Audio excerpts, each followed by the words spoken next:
Don't y'all get sad. We here to celebrate life today, man. Absolutely. Don't y'all start with this. Say something, goddammit. Don't get sad. I didn't want to interrupt. Y'all know Fred. That's our man. We not here to do this sad shit. We not here to do this sad shit. Nah. That was yesterday. Rest in peace, Fred, man. Gordo. Microphone check 1 2. What is this? The JBP boys back to business. What episode is this? 338.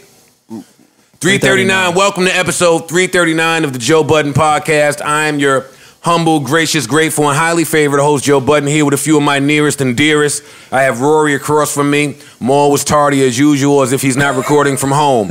I got Parks here, and he has some brand new toy that's going to piss me off the rest of this episode. Yeah, I can see it happening. What the fuck is wrong with Parks? I can see it going left. What's the issue, Joe?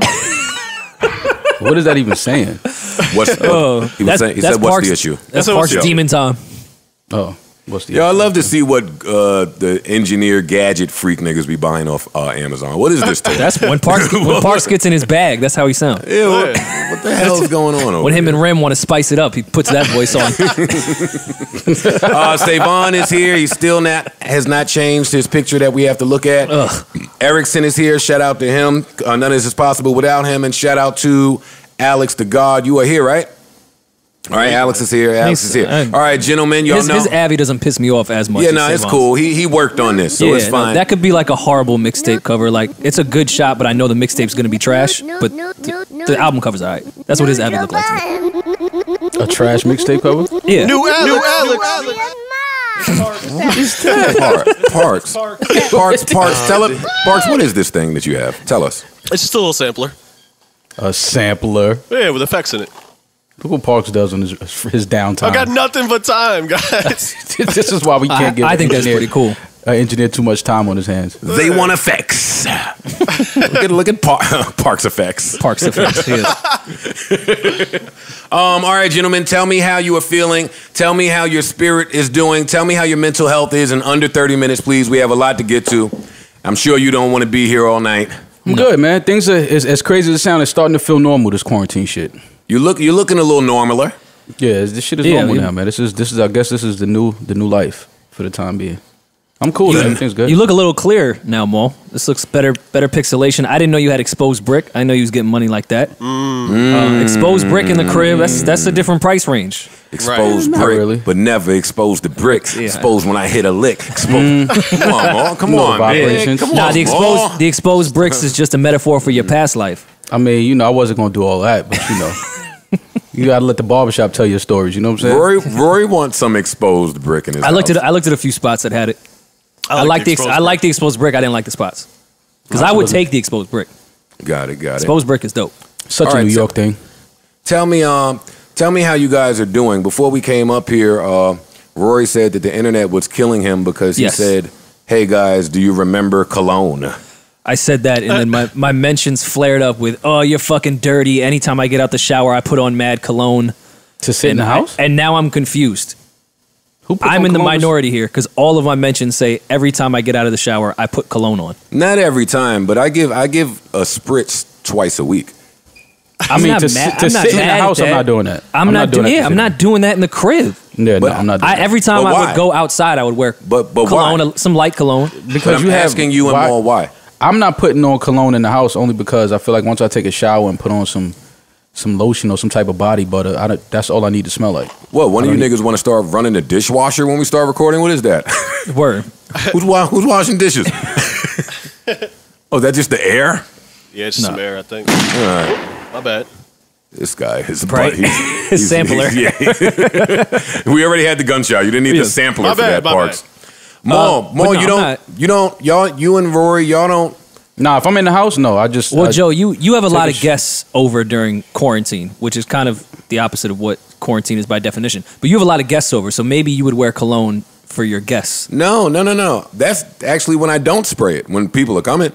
Okay. But I have a lot of colognes that I enjoy the smell of. Mm-hmm. Even when I go outside, I ain't spraying this on so I can smell great for you niggas. By the time I see you, I smell like 30 Newports. That's true. I'm putting this on so that I smell good on my way to smelling like 30 Newports. Okay, so it's a cigarette thing. I get that. But the Joe Malone I have is too expensive to just throw on in the crib. I'm not doing that. I don't get that type of money. I'm tired of it. I'm tired of it. Hold up, Maul. Hold up. Stop it. if since Maul is gonna press me about Fab later, I'm pressing you niggas every time you tell a lie. You can afford to purchase Joe Malone. Joe Malone is one of the cheaper, good smelling scents. It's not like Creed and fucking what's the other one? I didn't see the Bond. movie. I see. I don't even know these It's $1.25 and $1.58. Okay, I can afford it, but intelligence would say I shouldn't just be spraying this for the fuck of it because I can afford it. That's how people blow their money. He don't even want his white privilege. Look. Fiscal responsibility, Rory. I see you. Yeah, like I'm gonna just spray it because I can. I don't wear cologne in the house though. Like, That's nuts to wear cologne in the house. Can I ask? Listen, we don't have 30 minutes on this. Okay. Can I ask? How many bottles of cologne you broke boys have? Probably 10. I was gonna maybe around 10. Oh come on, that's wealth. I'm not doing this with y'all. But I've had them for a while. I just don't wear cologne in the house. I have cologne. I just don't wear it in the house. I'm not spraying myself with cologne after I get out. So what do y'all smell like right now? I smell like whatever body butter I put on just now after whatever the lotion. I took a shower before I came here. Rory, speaking of, that's what I called you for the other day. I need you to hit the beard butter guy. Okay. I need one of those packages. Okay, I got you. I do. It's rough. Yeah.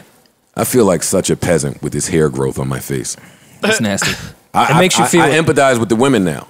Yeah. Like with the women who have hair, not the lace front bitches. Like the women who have their own No, those hair. are the ones that are going through it.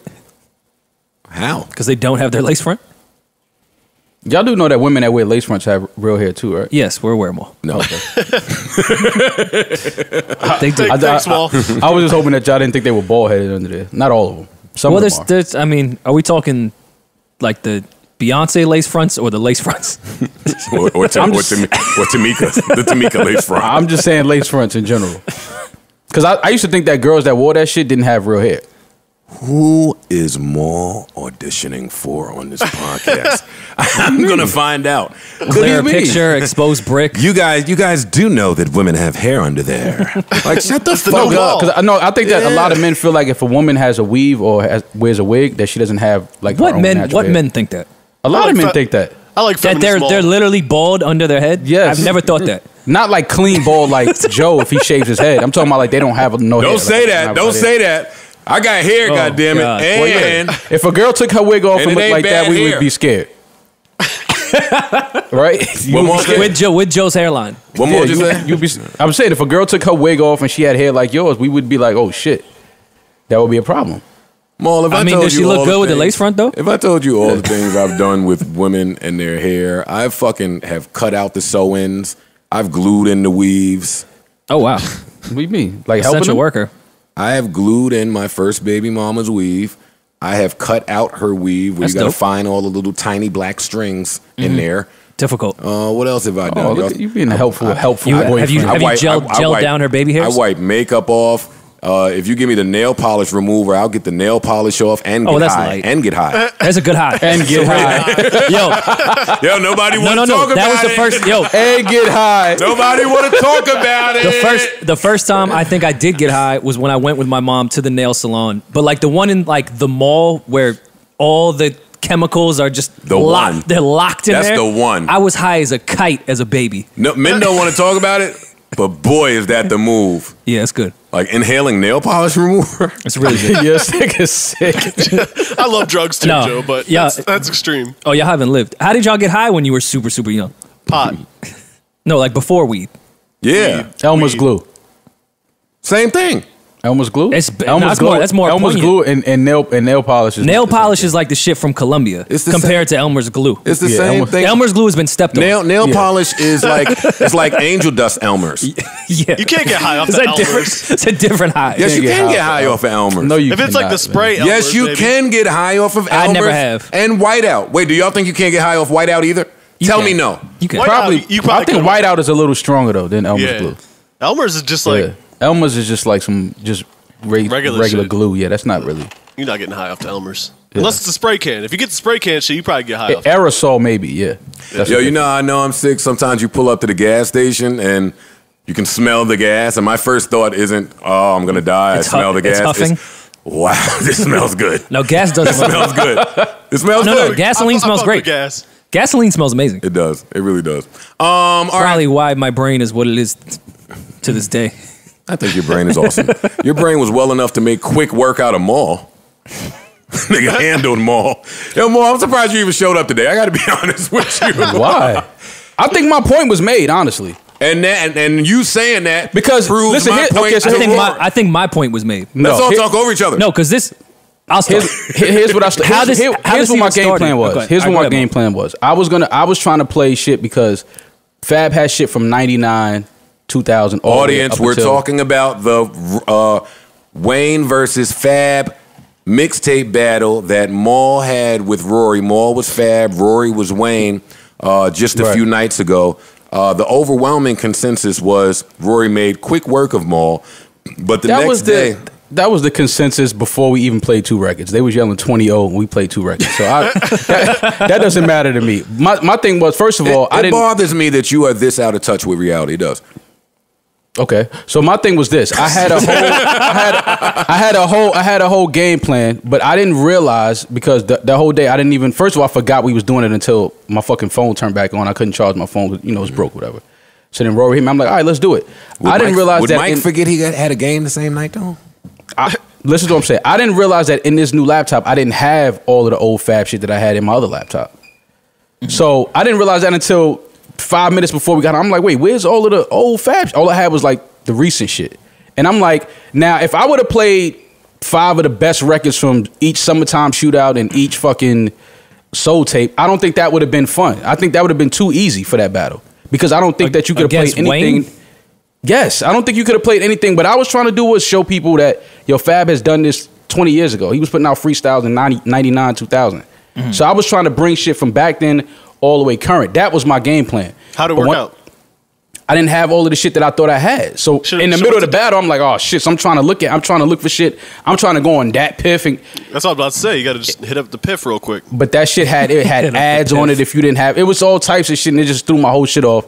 So I was like, all right, whatever. I had to play whatever I could find real quick. But that was my game plan, to bring it from 99 all the way to 2020 because he just put out another mixtape. And I was just trying to show the longevity, the range, all of that shit. I could have easily played 10 joints from the Summertime Shootout series and 10 joints from the Soul Tape series, and that would have been a battle. But I didn't think that would have been fun. I was like, I want to show that this nigga Fab been doing this shit since 99. You played shit from Wayne that was like maybe from 1 or 2 years, 06. That was it. 06 was not 2 years ago. I said from 1 or 2 years, from like 2006. Okay. I was trying to show shit from 99 to 20 years later. Like that was my game plan going in. But I didn't, when I looked at my file, I'm like, oh shit, this is a new laptop. I don't have all my old Fab shit in here. So now I'm scrambling trying to find shit. No excuses. You could take the battle you want, but I think my point was made, and all the Fire Wayne shit that you played, had I just played some Summertime Shootout shit and some Soul Tape shit, I think you lose that easily. Lose that easily? Absolutely. Should we redo it? No. No. I think you lose that. But listen, look, right, even the Fab shit I played, I don't think Wayne was saying better shit than Fab. I'll take it even further. I don't even think that was a fair matchup regardless. This only came from you and Joe speaking spicy on Wayne's name when it came to mixtapes. No, we wasn't speaking. So, we said it was that's volume. where that came from. Wayne has a lot of volume. He has a lot of shit. If we were to really do that, I would have done Wayne versus 50 I wouldn't have done Wayne versus Fab. No. I would like to say, and that's no disrespect to Fab, that Wayne is probably the greatest mixtape artist that we have. Glad my point was made. I think that's valid. I don't think so. Well, who do you think? 50 is close. Dipset. 50 and G-Unit's my second. Dipset is right there. No, they're not for me. Dipset is close. They are. Yeah. Dipset is close. Off what? And D-Block. Off what? I'm asking. D-Block. Should we? Are we setting up another battle? No. What Dipset had that one real classic mixtape with all of them in the blue stars on the. Well, that became an album. So what? Yeah, but it all sparked from community. Yeah, it all started as a mixtape. It became an album though. So what mixtape does Dipset have that? Just that whole run, I think. I missed the More Than Music series. I thought was amazing. They have series. I don't know if I'm familiar with that. When we did our fake Hell Rel versus you battle, I played a couple. Remember, like randomly on the pod, we did a Hell Rel verse. It was after he got. I wasn't listening to that. It was after he got mopped up at the Chinese spot. Never mind. I remember Rory. I was there. Yeah, Either way, Dipset I think is up there. I agree. No, for sure. Absolutely. You can't talk mixtapes without mentioning Dipset. I don't think they are, but I think Wayne and 50 would be my top. And this is all East Coast bias, everyone. Even though Wayne is from the South, I'm fully aware Jeezy and Gucci and don't everything get it twisted. Wayne is definitely. We're just not from the South, so we can't speak on Gucci's run the way people from the South can. I called Rory the next day and told him that I don't think that you realized that you got smacked around. No, I don't feel like I did. Even with all the comments in there saying, "Yo, play some hot shit." No. You can't listen. Those is youngins, man. They don't even know half of the Fab shit I was playing. They don't even know half of the Fab shit I played. Like I know that for a fact. That's not true. Because I knew the Fab shit you was playing. All right, we don't have 30 minutes on Fab versus Wayne. Mo, how did you feel about getting smacked around with Wayne watching? You didn't care? I mean, no. Was Fab in there too?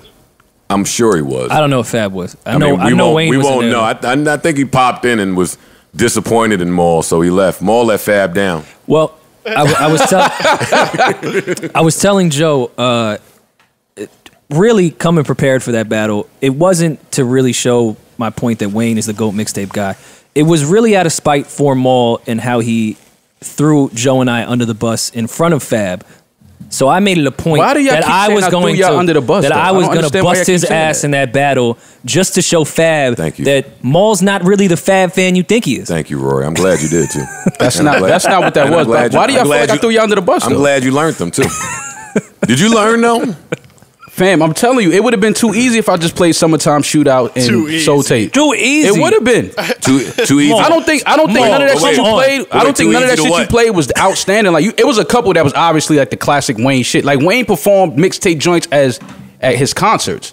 Like so, of course, those are gonna resonate more with the people because he actually performed those records. Like Fab was just putting out shit for the mixtapes and that was it.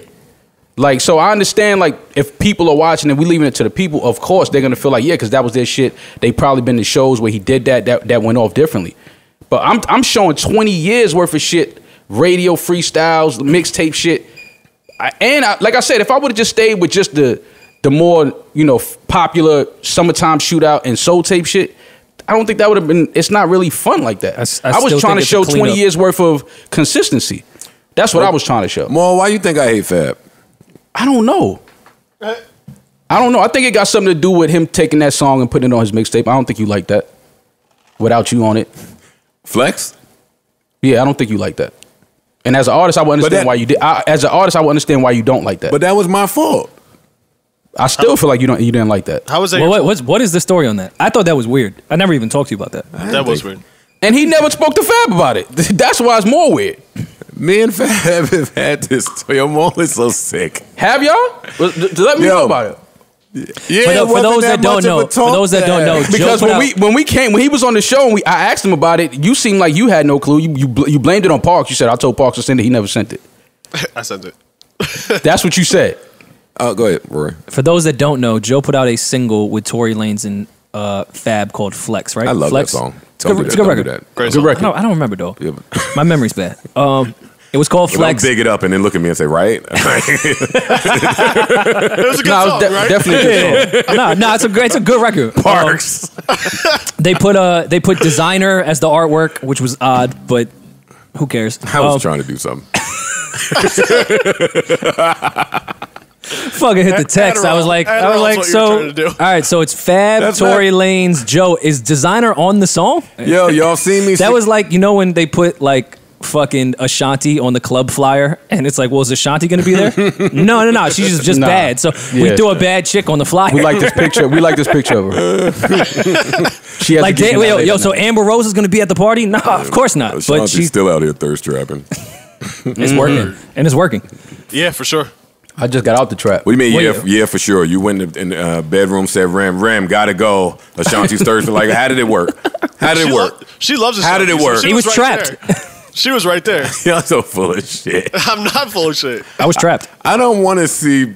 I'm not doing this right. Well, yeah. We'll get you out of here. Anyways, yes. Fab took the record and put it on his mixtape without Joe. He just put Tory Lanez and Fab. Fab did text me and say around that time, yo, send me the record because I want to put it on my mixtape. I never sent it to him.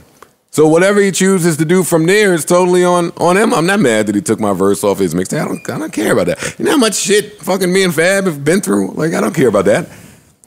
Okay. That's why I don't understand why you say that. Like, Fab is the one nigga that I was like for years, nah, we gotta not talk bad about him. I'm in debt to him.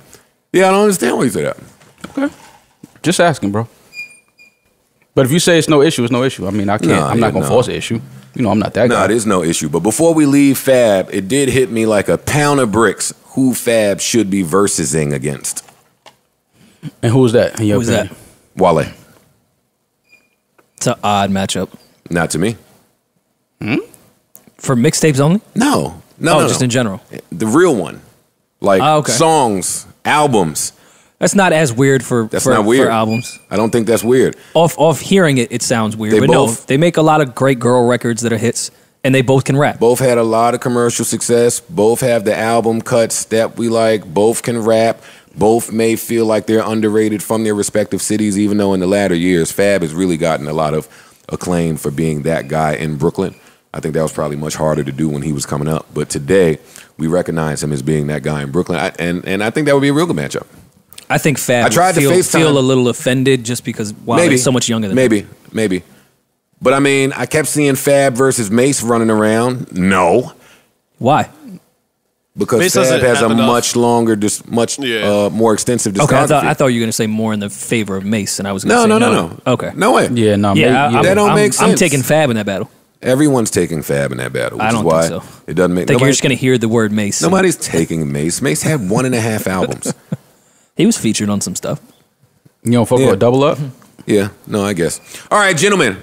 Let's start with Fred, man. Let's start with Fred. Rest in peace, Fred the Godson. If you have not heard, rapper, father, son, and husband. I don't like how these publications are like New York rapper. I'm like, fam, if you just put rapper, the sentence is the same. Yeah. Right. Rapper Fred the Godson passed away from COVID-19 complications over the weekend. No, not over the weekend. My days are confused. I'm sorry. A few days ago, Thursday. Yeah. Yeah, he had been having some complications. We had been seeing that in the news as of late, and he's gone. I was waiting for confirmation. Boy, was I really sad. When this happened. Paused me for the rest of the day. Actually, Rory and I had planned on doing our G-Unit Rockefeller battle yesterday, and then when Fred died, it just put a pause on the entire day. Fred was a friend. Fred was someone whose pen I super appreciated and respected. Fred was somebody who you could count on seeing if you popped up anywhere where hip-hop was at in New York, whether it be a show, whether it be SOBs, a studio session, a cypher. Fred was always there. And another thing I got to highlight about Fred was so supportive of so many different people. Yeah. And that's where he's just a little different, because no matter how he may, you know what, we've never seen him publicly feel a way about however his career may have panned out. We never saw it. We never saw a sign of bitterness. We never saw anger or resentment. All he showed us was support for everybody. Yeah, he's true to the craft and true to the culture, you know. He kept it pushing. And he was very supportive of up-and-coming artists. You always see him on features popping up. Like you said, you always see him at shows supporting new artists and stuff like that. I was devastated. I was in the middle of mixing a Fred project when I got the news. Yeah, you fucked me up when you put that in a group chat, man. Yeah. Because I imagine how difficult that changes the whole thought process on mixing the shit. Yeah. But not really at the same time, because I feel like he would want his music to come out. So, you know what I mean? It was just like, no, I got to get this done. For sure. I got to get this done. For It was devastating, for sure. Spesh, shout out to Spesh. He's producing the project, and he hit me the day before, like, yo, I already had the files, and he's like, yo, you can go on that Fred project, let's do it. And I'm like, oh, how's he doing, by the way? He's like, oh, he's doing well. Damn. And then, so I started the next day, finishing up the mixes, and I saw the news. Well, listen, I saw it firsthand with my dad. This COVID thing is so aggressive. Like, one day you could kind of be in your normal vibe. And just a few days later, you could be having a really, really difficult time. I'm not certain of what Fred's pre-existing health was, but I'm sure there was some complications there because Fred, unfortunately, has battled with health complications throughout his career. So he was one of the last people that I wanted to see go through this because this is a real predatory disease, and it didn't sit right with me. It didn't feel. We didn't have high hopes. I didn't have high hopes, and I know that may be horrible to say, but I was concerned. Yeah, I was. Sure. Mo, you got anything on Fred? What's up?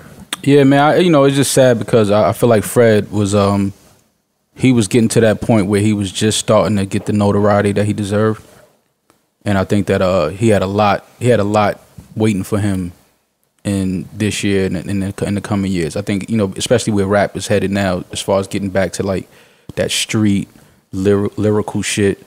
If you know Fred, he was, it was hard to get in a booth and out rap him. I never really remembered him getting outperformed too badly on records where he featured with other artists.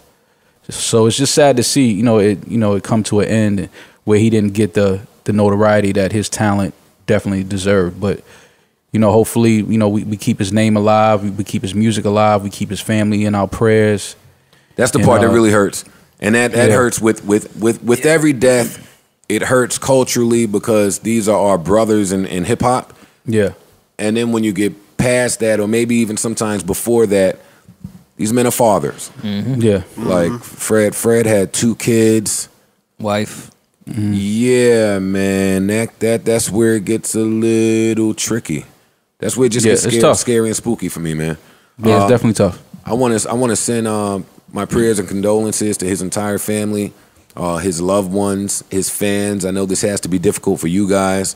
I want to send my prayers out to hip hop as a whole. Boy, we're losing people every other month. Yeah, and it's tough. It's. I'm eager for 2020 to come to its end. Word. Yeah. If it's gonna keep doing this to us. Yeah, don't feel like. You ever go to your girl and say, for once, I just want a streak of peace. Just a few months of peace. Yeah. Like it feels like that with 2020. Yeah. Or a day or two. Word. A few hours. A few months of peace is pushing it. Yeah, a few hours. How about Saturday? They don't be giving a fuck about your peace, but we'll get to that later. It feels like that with 2020, man. Like, damn. Leave us alone for a minute. We haven't had a break since Juice WRLD. Yeah. Yeah, it's a lot. For real. At all. Yeah. But no, I mean, outside of Fred's talent, just a super good dude. Like you were saying, and Parks was saying as well. You saw him out every week. If there was an event going on, whether that be a concert or a party or just any type of hip hop social gathering, Fred was always there. Mm-hmm. He was always like the first face you saw.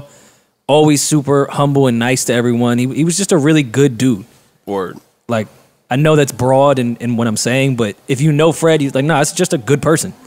Yeah, well, you'll see that. Go ahead, Parks. Funny dude, intelligent dude, hardworking dude. Yeah. Super silly. Yeah. Super talented.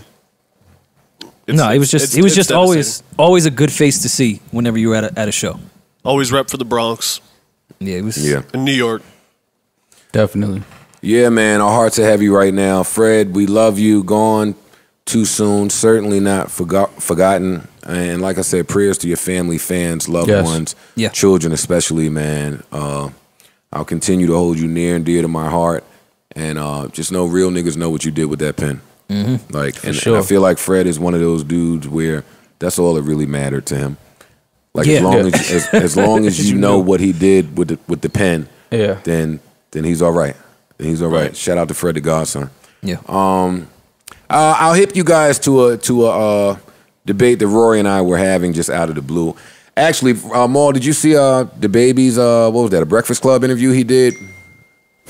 You know I didn't see that. I don't know. I know that's your man. Yeah, I fuck with DaBaby, but the other guy isn't his. Maul fucks with everybody that kills somebody. I mean, really. It's a stat. But I told you in passing. No, but all of them is Maul's man. No, I just recognized his talent like early because he just reminded me. Like I said, he reminded me of Nelly a lot. Like when I first started seeing his videos, and then I'm listening to his flow. Like his flow is crazy, and then the content, and then when you just see him like away from all of that, and then see his character, like that, what to me was the ingredients for a superstar. Well, they asked him about how does he feel about some of the comments that just allude to him having the same flow in every song. And I'm a little unclear on what his answer was, but he didn't seem like he felt that way. I feel like he's addressed that in records, though, that he's not going to change the flow. It's working just fine. But he really does. He really doesn't use the same flow every record, though. Yeah, I think that he's similar in the way that most artists are similar. Some of the beats that he picks are the same. I will say that. It has a certain bounce to it, but his flow, he changes his flow. As much as most, I mean, there's some rappers that are super duper versatile, but there's a lot that aren't. There's a ton of rappers that rap the same way every single time and don't get criticized for it. I agree with you, Parks. I think because he actually raps and is saying shit, we expect a little more. Like with the Migos, we know they're making fun music, so we don't particularly care. And DaBaby makes fun music too, but he's really rapping. It's just, to me, in the same pocket. He'll find that pocket in every beat. If Parks says, well, it's because every beat has the same pocket. That's why I have a beat. If Parks is admitting that a lot of the beats sound the same, it's not like he's picking a beat where the drums are normal and the flow is normal and the pocket is normal. He's picking beats. That's like if Drake rapped on a headlines type beat every time he came out. There ain't but two ways to flow to this beat, and you got to pick one of them. Right. So if you continue to do that because it's working, we're gonna say, when you gonna switch this? Yeah. It's not saying he's incapable of. I'm sure he's capable. It certainly is not saying that. It's just, when are you gonna try it? But what if it ain't broke, don't break it? I think that too, and I just think that he's at a point in his career where he's still in this one zone of having fun. But just from the way he speaks and certain shit that he's like said and put out on social media, I could tell that his brain can go different ways. Like he don't always have to have fun. Like he can get into his his political shit and shit that's affecting the inner cities and stuff. Like I can tell from just watching and observing him that he's not just always having fun. Like he's paying attention to what's going on. I think that right now, what his fans love him for, that's what he's giving them. But I think that he can definitely go a different way, and I think he will. I mean, he's really just settling in to the music business. It's fine. Right. Listen, I didn't bring this up so we could even talk about the one flow thing. I wanted to bring up a debate that Rory and I were having, and it's coming off me seeing his Breakfast Club interview. I asked, who is bigger in their prime now? I don't know if DaBaby's in his prime, so let's just leave him. So. Well, it remains to be seen. Yeah, we don't know. Yeah, we don't know. Yeah. It's early for him. But he's pretty high where he is. Absolutely. So let's leave him where he is. I would say 2019, between him and Meg, you would debate who had the best year. I was asking Rory, who's bigger, DaBaby now or Fetty Wap in his peak? Oh, Fetty.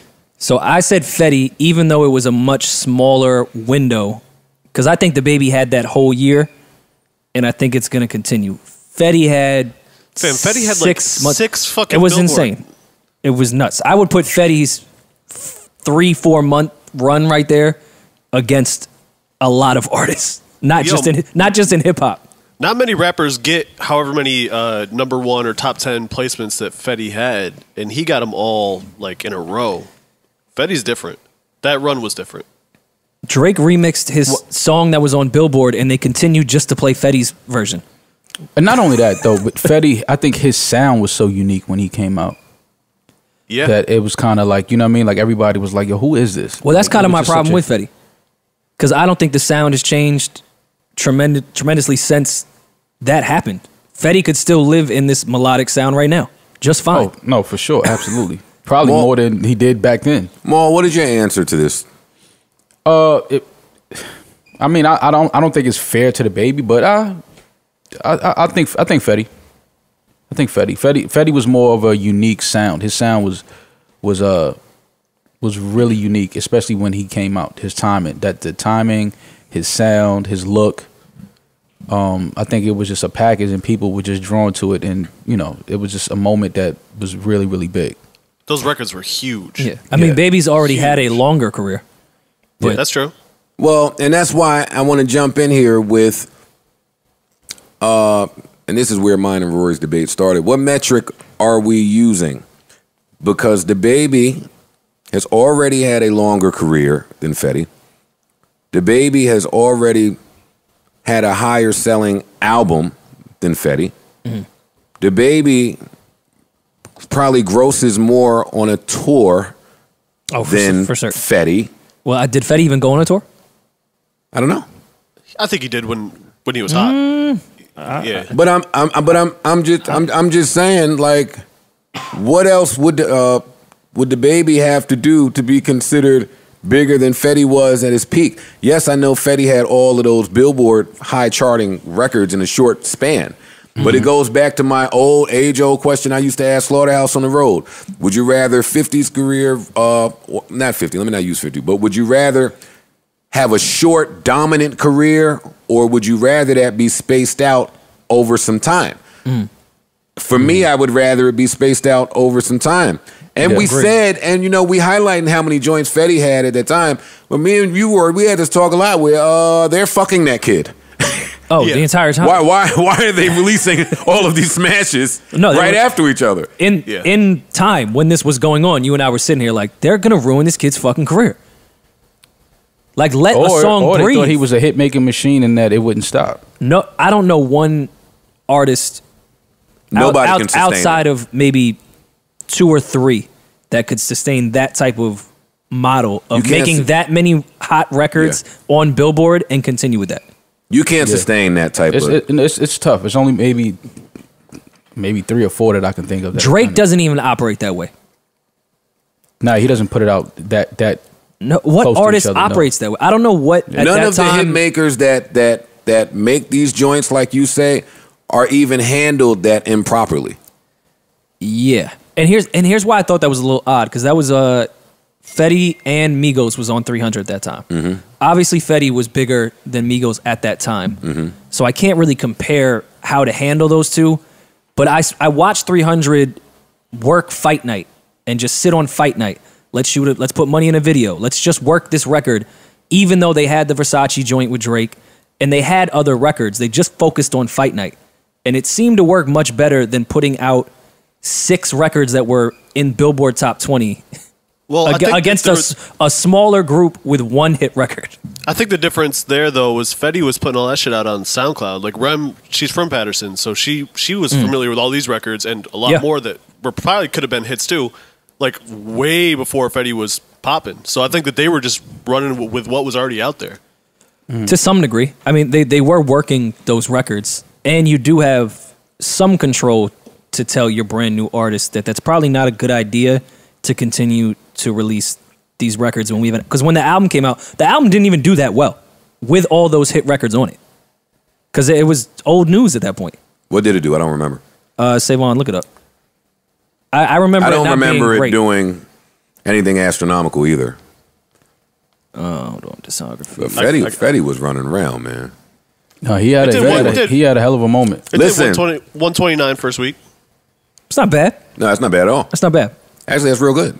I mean, with the amount of singles he had on Billboard, though. Again, if this was a streaming era and he had those records, that album would have done. Oh, shut up! It was the streaming era. I don't do that. It was kind of before all the rules were in place. It was a little different, though. Joe, the way they do that now, where how you're taking your single numbers and now adding them to your total album sales with all of those records and how they would have streamed. To him, I thought that's why they released that album the way they released it. It was still, I mean, Spotify was the only one that was really popular. I don't even think Apple Music was around at that time. Wasn't that the album with like 21 songs or some shit on it? It was around 21, yeah. It wasn't good. No, it wasn't. Outside of the singles. The singles were great. No, the singles were big. Were phenomenal. I might need to go back and play all the Fetty singles now, because that was a moment. I ain't going to lie to you. No, and if you was outside too at that time, I mean, granted it was only a few years ago, but there was like Fetty sets at parties. No, that was my favorite hour in the club. Yeah. Listen, he had enough records to where all of his shit played during the hype hour. Like from 1:30 to 2:30, it was Fetty time. And now I had to go find a strange girl to dance with. The niggas could say what they want, but a lot of these new dudes out is Fetty sons on the low. That's a fact. Oh, Oh, you pod now, Mo. I'm just saying, a lot of these new dudes, like they should definitely be paying homage to Fetty because he definitely brought that sound. And a lot of these dudes like just popped up and they just kind of ran with it after Fetty. No, I'm with that take. I'm definitely with that take. No, Fetty was fire. He was mishandled. Yeah. That it was really mishandled. I think they were going rogue a little bit. I don't know that they But he stopped being fire. Yeah. Which is why you don't burn out all of your 10 hits in the same year. Buy yourself some time. Yeah. Like, it's not fair. It's not right. I mean, he smacked him with his pub deal. Yeah. Boy, was I jealous. Now I'm really happy for him. But at the time, I was like, shit. God. Yeah. No, it was crazy. I mean, I don't know.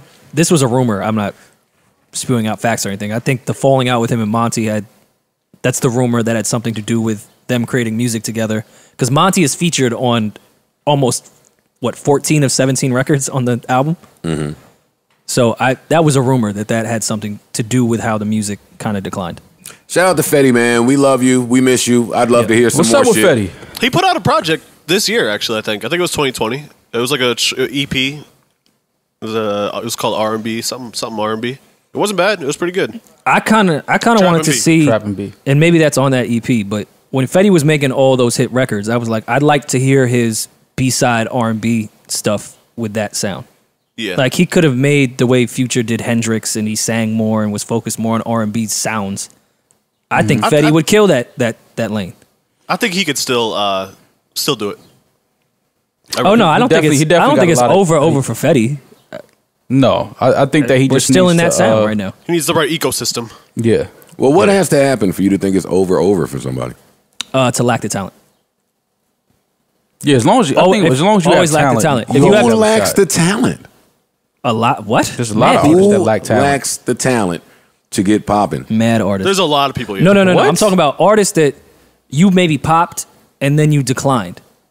If you still have talent, I can never count you out. I can never. That's what I'm saying.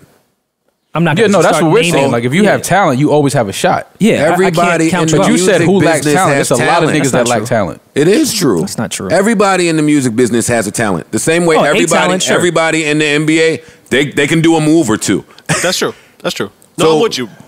But some people's talents are in the music. Some people's talents are like, for example, marketing or. Hold on. I got to backtrack, Joe. I don't think a lot of these new niggas that just come out all of a sudden with the same content. That's not talent to me. I'm sorry. I don't think it works that way. Hate. It's not. No, it ain't no hate. We're talking about musical talent. Fetty has musical talent. Who doesn't have musical talent? A lot of these new niggas. Wait. I just caught on to what you said. Slow down. We all old niggas here. I don't think all of these gentlemen can play an instrument.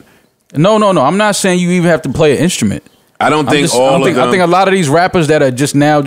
The voice is an instrument, by the way. I agree. Absolutely. But I agree with Parks. Everybody's talent just might not be in the creating of music. I'll put it this way. A lot of these new kids, and not just the new kids, because everyone did it in every era of music. A lot of people just follow the wave and the sound of what's going on. They found out what plugins work and sound like the artist that's popping. Yes. They may come on and catch a lick on one single and then decline. To me, that's not talent. You chasing a wave, talent. The wave is going to change. Fetty came in with a new sound. You see the talent. Fetty has talent.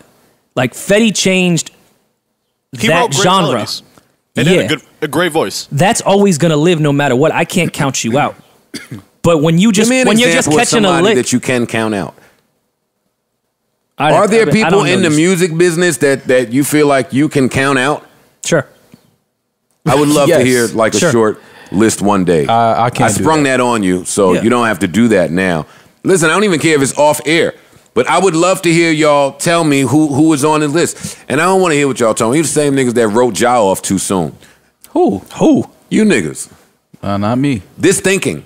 This is the thinking, not y'all. Thinking. The thinking of, oh, he's done. What do you mean he's done? He just made clap back. It's the regular consumer. New York was a huge record after 50, quote unquote, killed him. So was Wonderful.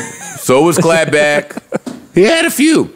What's the DaBaby Brown record too? That was after 50, quote unquote. I really like that record. I know I'm in the minority there. Thug Love. I'm in the minority, but I like that record. I like that record a lot. Thug Love. French versus Thugger. How do we feel? Did y'all see it? I saw some of it. They've been dissing each other for fucking 2 days straight.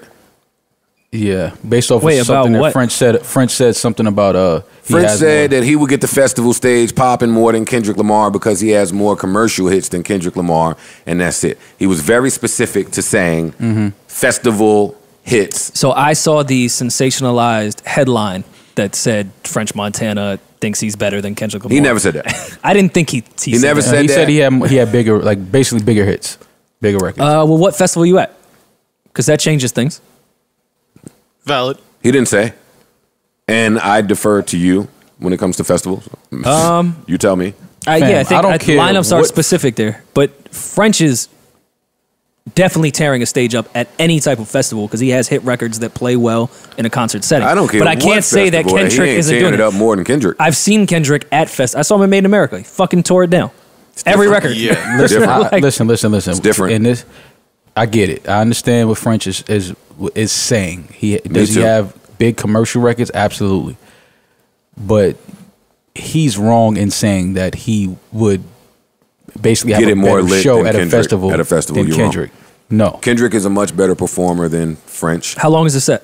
I wouldn't care. I don't care how long the set is. No, I'm just saying. If it's 10 minutes, I'm going French. If it's 5 minutes, I mean, not French, I'm going Kendrick. If it's 5 minutes, I'm going Kendrick. If it's an hour, I'm going Kendrick. And also, Kendrick is not touching a festival stage unless he's rehearsed for a month and has fucking amazing. Like the visuals are fucking nuts. Like it's a show. Yeah, but you know what? When I was listening, like French will take a walkthrough at a club and tear that shit down from the DJ booth more than most artists that are active. So yeah, and a lot of the festival crowd isn't really the club crowd. They may want to hear Kendrick much more than they want to hear French, but the club, no. French is taking the club. I don't think there's any festival that would want to hear. Club I know that. That's why I thought it was just an odd comparison when I first saw the headline. Even if it's at a festival, listen, French could play all of his hits. If Kendrick goes and does his first album, I'm sure that I'm rolling with that. Like that's the part that French was missing in his analysis. Yes, he is correct. He has bigger and more fun and probably more recognizable hits. Well, French, I'm sure French has done festivals. I'm not going to say he hasn't. Yeah, but he's probably speaking more to like the Summer Jam crowd than he is to even if a Bonnaroo crowd. Yeah. I don't care what crowd y'all talking about. Yeah, no, crowds matter. I'm with them all. He's not getting on the stage and getting a bigger reaction than Kendrick Lamar. No. I agree. Well, that's the part that I'm highlighting. I'm trying to figure out his thinking. Even with all his songs, records, and hits and features, there's something to be said for a megastar or a superstar, whatever box you want to put Kendrick in. Kendrick is they don't need hits. They need them. Yeah. When they walk out, they are the show. When they do their interlude, they are the show. Their album cuts become hits. I think every Savon, look this up to make sure I'm not spewing out false shit. I think every song on Damn is at least gold. Fam. Sure. Every song. I'm sure. Between Damn and Good Kid, Mad City, it's just different. Just think man. French would have a hard time. It's different. But listen now, I don't never want to kill niggas for picking themselves. French is supposed to. He's supposed French to say said that. everything he was supposed to say. Absolutely. Yeah, no, that's fine. I think but now it's our job to dissect it and and react to that. This comes back to I think the Khaled Tyler thing. Like where I go out and where I hear shit, we not listening to Tyler. That's what Khaled was saying in a nutshell. Like I go out every night. I go to these clubs. I go to these parties. Tyler not playing there. Khaled is playing there. Khaled owes Tyler an apology. I think he knows that, and I think he probably has. Yeah. I think it's a similar mentality when French is saying, "Dog, nobody's trying to hear Kendrick when I'm playing my shit." Like, I want platinum, not gold. Wale, I don't want to leave this talk, but real quick, I saw Wale mention the other day. Somebody asked him why he don't work with Tyler the Creator, and then he said because Tyler the Creator hates me. And then Twitter pulled up all the old tweets of Tyler the Creator saying how much he hates Wale. But that was a time when Tyler was kind of just saying he hated everyone. Remember when he hated Bruno Mars for no reason? Yeah. Like Tyler just picked names and hated them when he was 17. I want Tyler to piece it up with Wale, man. They would make good music together. Piece it up, man. Why do you hate Wale? Tyler is a different guy. Yeah, he probably hates me too. He won't answer. Yeah. I mean, I don't give a fuck. Well, let me not say I don't give a fuck. Because as you age, you start to give a fuck about things. Like you care about things. So as you should. Yeah. I care that I have made so many people hate me along the way. Yeah. But I totally get it. So I'm not angry at anybody that's angry at me. Let me say that. Like if Tyler hates me, I totally understand. Because boy, did I hate him in that elevator ride. And I carried that for years. Well, yeah, but the same, why the did same you way. hate? I still don't understand why you hated him in that elevator though. Because he was 18 and annoying. Yeah, I was going to say. But that's the same thing. He grew up. And I always told you and him have very similar goals in how you would want your career to operate. No, he's weird me. No, you guys are very similar. I've tried to tell you that for quite some time. I can see Joe in a blonde wig. Yeah, absolutely. He's weirder than me. That's why you hated him in the elevator? He's a different weird. No, he just grew up in a different place in different era. That's what it is. That's all it was. He just grew up somewhere different. In a different time, but you guys have the same mentality when it comes to how you want your music to come out. Tyler, man, squash that shit with Wale. Joe don't care if you hate him. I ain't making music no more, and I probably wouldn't have rhymed over one of your beats. Yes, I would have. You'd have made some sad shit for me. No, he's got some some hard shit too. No, he's fire. He's fire. I'm just saying I would have needed him to get like extra sad for me. Yeah. I like the shit he did on Guns album too. Yo, Joe Budden fans, new Joe ain't gonna be sad. It's coming 2025. 2025. Happy shit. 2025 is coming, and it's gonna be happy shit. I'm telling you now. It's 5 years away. Look, laughing at me, don't believe in me at all. It's fine. It's fine. No, I think it's gonna be an audio rendition of you versus Yachty. That's what I think it's gonna be. It's gonna be a lot of let me tell you how you young rappers should operate in your careers. No way. Yeah, I think it is. I think it's gonna be a reflection. Today I would do that. Nah, fuck. Go ahead and do what you want to do. Whatever go sign that 360. Yeah, go get fucked, man. Don't look at your paperwork. I'm just saying, whatever the young kids want to do, I support it. Listen. No, I'm not saying preachy, but I think you're gonna reflect. I think it'll be a reflection album of past business transitions and new ones. Oh no, it can't be a Joe album if we don't reflect. We have to reflect. Park, shut the fuck up. You love reflecting. I don't know. Yeah, you're a reflector. I am. Look at them all hating. I haven't said anything. I'm sitting here just Which is hate. Smiling. Big me up. That's hate? Oh, okay. My bad. Big me up. Nah, you gonna kill that shit. You gonna kill that shit, son.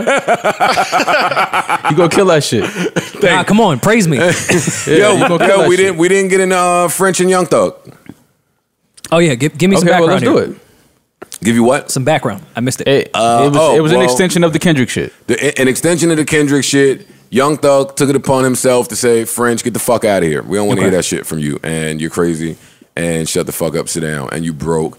And I think he might have said he had more hits than Young Thug and too. Your jewelry is fake. And Thug went off. God damn. Thug went off. He said, and you got beat up, and we didn't get the footage from Meek, but I'm gonna call Meek right now. I've noticed. And I held Max down more than you did. Like he was just going. He was just going. I've noticed anytime French, if you're listening, we apologize. Friend of the show, just giving a recap. Shout out to giving a recap, buddy. Love French. Anytime Thug has like a man friend, I've realized he really rides for his men friends. Like he goes in if he likes you. Real shit. He goes super in if he likes you. Well, now I'll give you guys some of the extended backstory. Okay. You got some tea? You ready for this? Well, it's exposed. It's old tea. We've drank this tea before, but I'll give it to y'all because I know y'all don't keep up with the tea. We don't.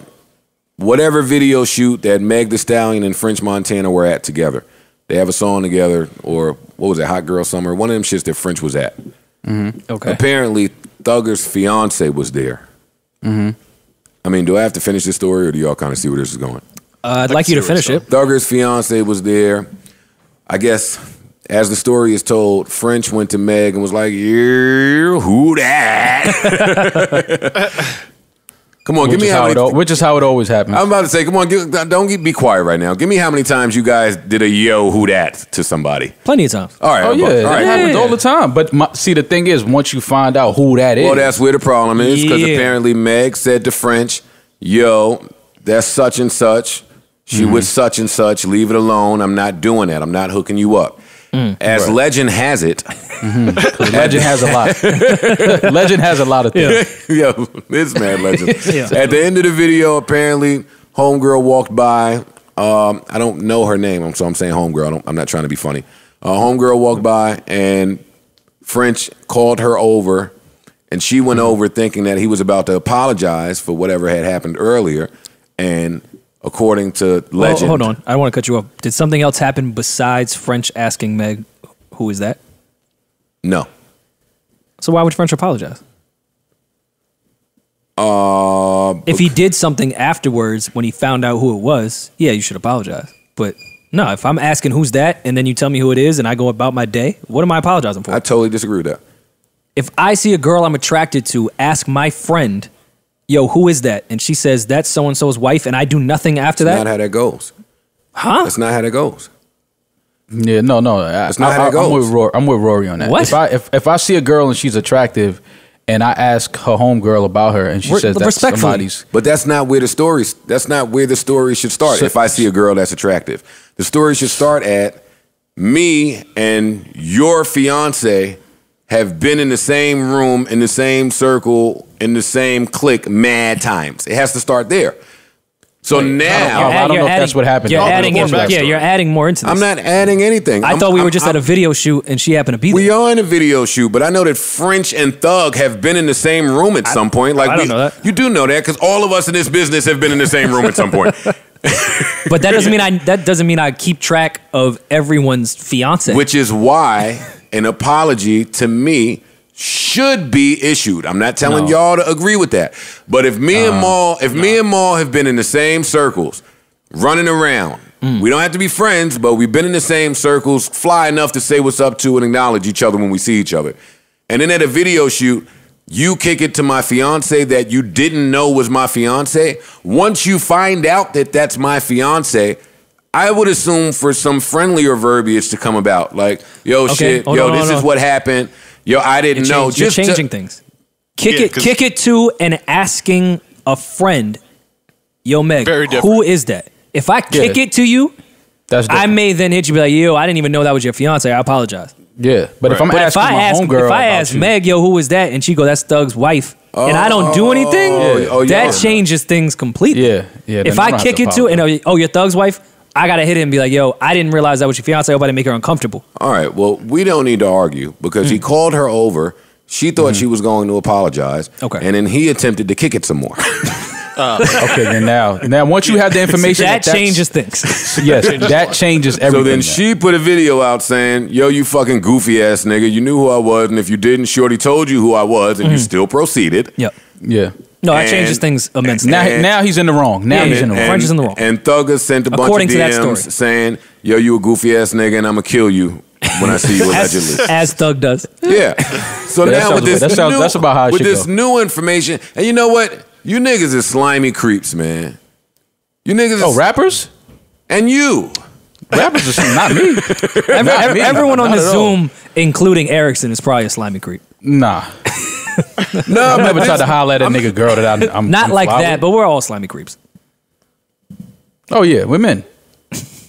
Oh come on, Joe. I don't think have some ownership. Joe is definitely you're a slimy creep. Joe is the slimiest of creeps. He's the slimiest of creeps. He's King Slime. That's but your I'm name not. You are King Slime. I know nigga. we all friends, so it's like Kiki, yo, I'm slimy, but no, you King Slime, man. Well, no, I'm not. I'm King. Yes, you are. I'm Ralph man. We don't have to go. Stop. I'm a stone cold gentleman. You're Ralph not was a slimy creep. Your name is not Ralph Tresvant. Your name is Joe Budden, and you're King Slime.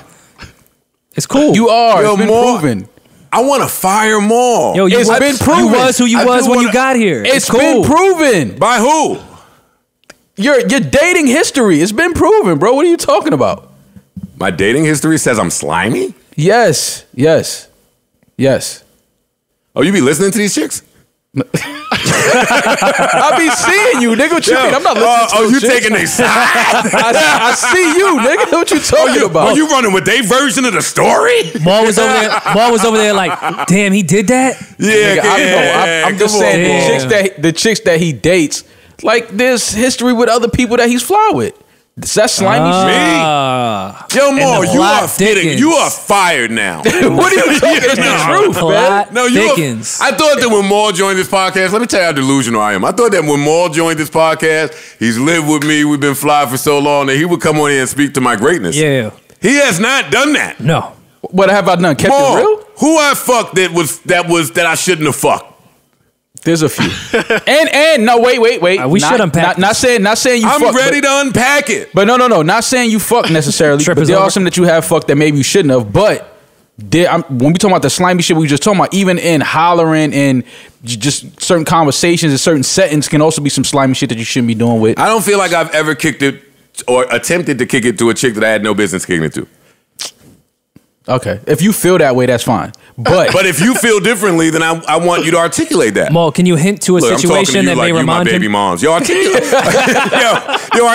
that for me so I can understand where you coming from. The therapist told us. Yeah, there's been a few that you shouldn't have even had any type of certain type of conversations with. Did you have a whole verse on a song about doing something like this? Of course, probably. That's what I'm trying to tell you. Like, three sides to a story? No, you talking about that fictional verse. Joe only want to count the shit. Talking about that fictional verse. I couldn't help it. Fictional verse. Fictional verse. Look at the name of the song. Fictional verse. I couldn't help it. That's some slimy creep shit. King slime right That's admitting to the slime. Nah, but dude wasn't my dude. I mean, now y'all just want me to run around and honor the fucking spirit of men? The spirit of hip hop, according to that verse. There is a code. She looked alright. Fuck that genre. I don't give a fuck if I never get a Jadakiss verse. Don't do that. I'm kidding. There is a code. I'm kidding. There is a man code. I'm not talking about Jadakiss. I'm kidding. I'm joking. No, but there's a man code though. There's man code. Even if you're not that super fly with a nigga, there's man code. There's man code. I never break man code. I never break man code. I never break man code, Maul. I'm like the ultimate man. You've admitted to breaking ultimate man. Nah, man code, and then 2 seconds later, you have a 6-minute verse about breaking man code. Joe is crazy, man. Yeah. Why are y'all gonna keep referencing the same verse? I mean, it's cool. You couldn't help it. Yo, y'all be trying to put me in this bad light because I've been in a bad light. But y'all like to move covertly and be nasty, slimy creeps. I admitted that I think myself and everyone in this Zoom right now is a creep. I have absolutely. I think we move in a good way with our creepness, but we've made some mistakes. Yo, Maul, if anything, hold up, man, because I have a right to face my accusers. Okay. If anything, Maul. And the living rooms might not want to hear this, but I think it's the girl. I think it's the other way around with me. Mad times I thought I found a connection with a young lady, and then only a few months later she come. Do you know Trayvon? Wait, who? It's always a Trayvon. Trey. Wait, I don't call. Wait, what's Trey Songs? I don't call him Trayvon, Traymon, whatever his name is. Like, I just call him Trey Songs. Oh, I just want, maybe we should have a conversation I can tell you about. It's never me. It's never me. It's always the girl. There's something I want to talk to you about. And it always goes this way. I didn't know you and him were so close. Yeah. And then it goes, it was so long ago. Yeah, come on, man. That was 2 months ago. Y'all not going to call me a slimy nigga when these chicks are flagrant out here. They're flagrant. They don't tell us that they fucked our man until we love them. I'm not saying that. I'm not saying that women don't hold some accountability, because they do. Some women out here that they slime balls. Don't get it twisted. But men are we play our part in being slimy too. Mo, what you gonna do when I start exposing you on this podcast? How? Like what you gonna do? What you gonna do when I stop protecting you? Like when I protect? Yeah, there's a word I can't say that I want to call you right now. Me? Expose. A Karen? I'm being a Karen right now. The lesbian Karen. Expose. You can't expose me. How? You're being a lesbian Karen right now.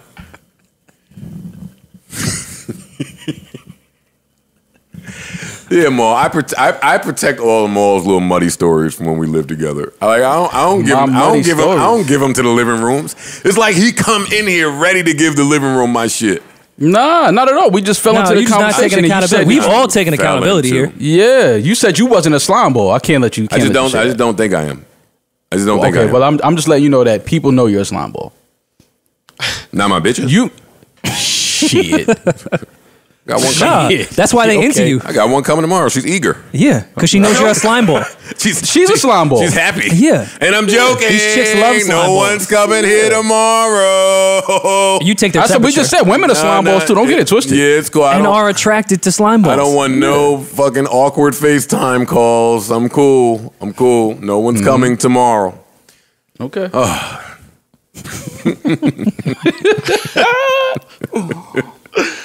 Man. All right, what else you bitches got? Give me some.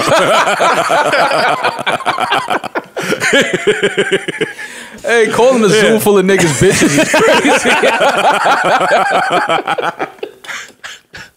What else you bitches got? What else y'all got for me, goddammit? What else is interesting? Y'all want to talk about ASAP Rocky and Air Force Ones? Come on, Maul, defend Harlem. I don't know what Rocky defend your man. Give some backstory here, man. I just saw a clip that said Rocky said he's the reason why everybody's wearing Air Forces. It's a little odd. ASAP Rocky, you are the reason for nothing. Don't do that. No, he's the reason. He has definitely stop right there. But he's not the reason for Air Force Ones. No, that he's. I think I was wearing Air Force Ones before he was born. Are we gonna go? I'm not that old. Of course, ASAP Rocky is not the reason for Air Force Ones. No, I don't think that's a debate. But you're not about to say Rocky don't have influence. He has influence. Rocky has mad influence. Yeah, we've had this conversation. Sure. He has 1,000 kids running around here right now. Absolutely. For sure. I agree with all that. Yeah. But no, Rocky. You are not the reason. I didn't even know. I've never even seen Rocky in Air Force Ones before. I hate when I try to shit on somebody and y'all shoot them bail. Like, even if it ain't true, like, just let me get, like, what's the problem? I don't know. Like, no, you can still shit on him, but we gotta combat that with but the same way Rocky's saying he invented Air Force Ones is the same reason I'm not letting you say that. Why is Rocky saying that, Maul? Come on. I have no idea. He might have brought back the dirty Air Force Ones. He might have changed the way Rory wear his. No, I've worn Rory buy the new ups and just start dirtying them up, throwing them in mud. Stop right there. Stop throwing them in mud. Stop right there. I'll wear dirty sneakers. I would never wear dirty Air Force Ones. They're not supposed to be dirty. Like Stan Smiths, you could wear them dirty. They look good dirty. Chucks, they look good dirty. No. White Uptowns, no. Those cannot be dirty. Don't you ever disrespect me like that. The nerve of gall. Something white having blackness on it. That was a good flip. They get offended even when we're on there. Okay, all right, Joe, then wear black A1s. Wear black A1s then. I never wore black forces. Of course you didn't. I never wore black forces. Of course you didn't. It wasn't the same. It was never the way. But there are two different generations of Air Forces. Like, it's the generation that Rory speaks of, like when you wore them out once and then they got a scuff on them, you had to throw them away. You had to wear them brand new. And when they were $60, $70. Yeah, exactly. And then there's the generation that don't mind a few scuffs and some dirt on the dirty shoelaces. Like, I don't like that. Those are two different waves. Yeah. Well, like Rory said, them shits is like $100 and something now. So they used to be not cheap, but no, they was cheap. Like they weren't what they are now. They went out. Yeah, they were $60. They went out of style. The price did raise when Nelly put that shit out. They did. Well, I saw Nelly went on whatever was it, Breakfast Club? What was it? I don't know. I haven't seen. He came in and admitted he was like, nah, everyone was wearing them on the East Coast.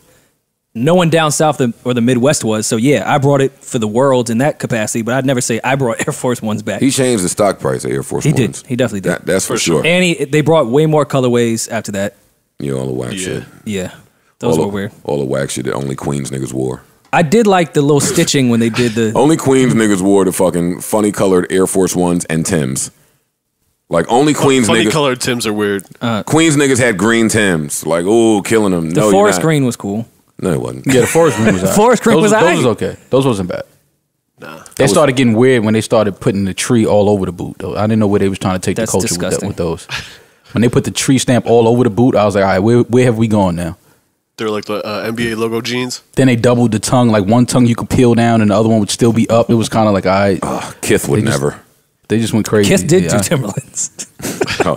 Kith would. Are you signing to Kith Records? No, but is there a Kith Records, honestly? Yeah, they announced it like 2 days ago. I want Ronnie Feig. I'm waiting for Joe. I just want Ronnie Feig to go sit down. Just like relax for a second. Take a breather. Records?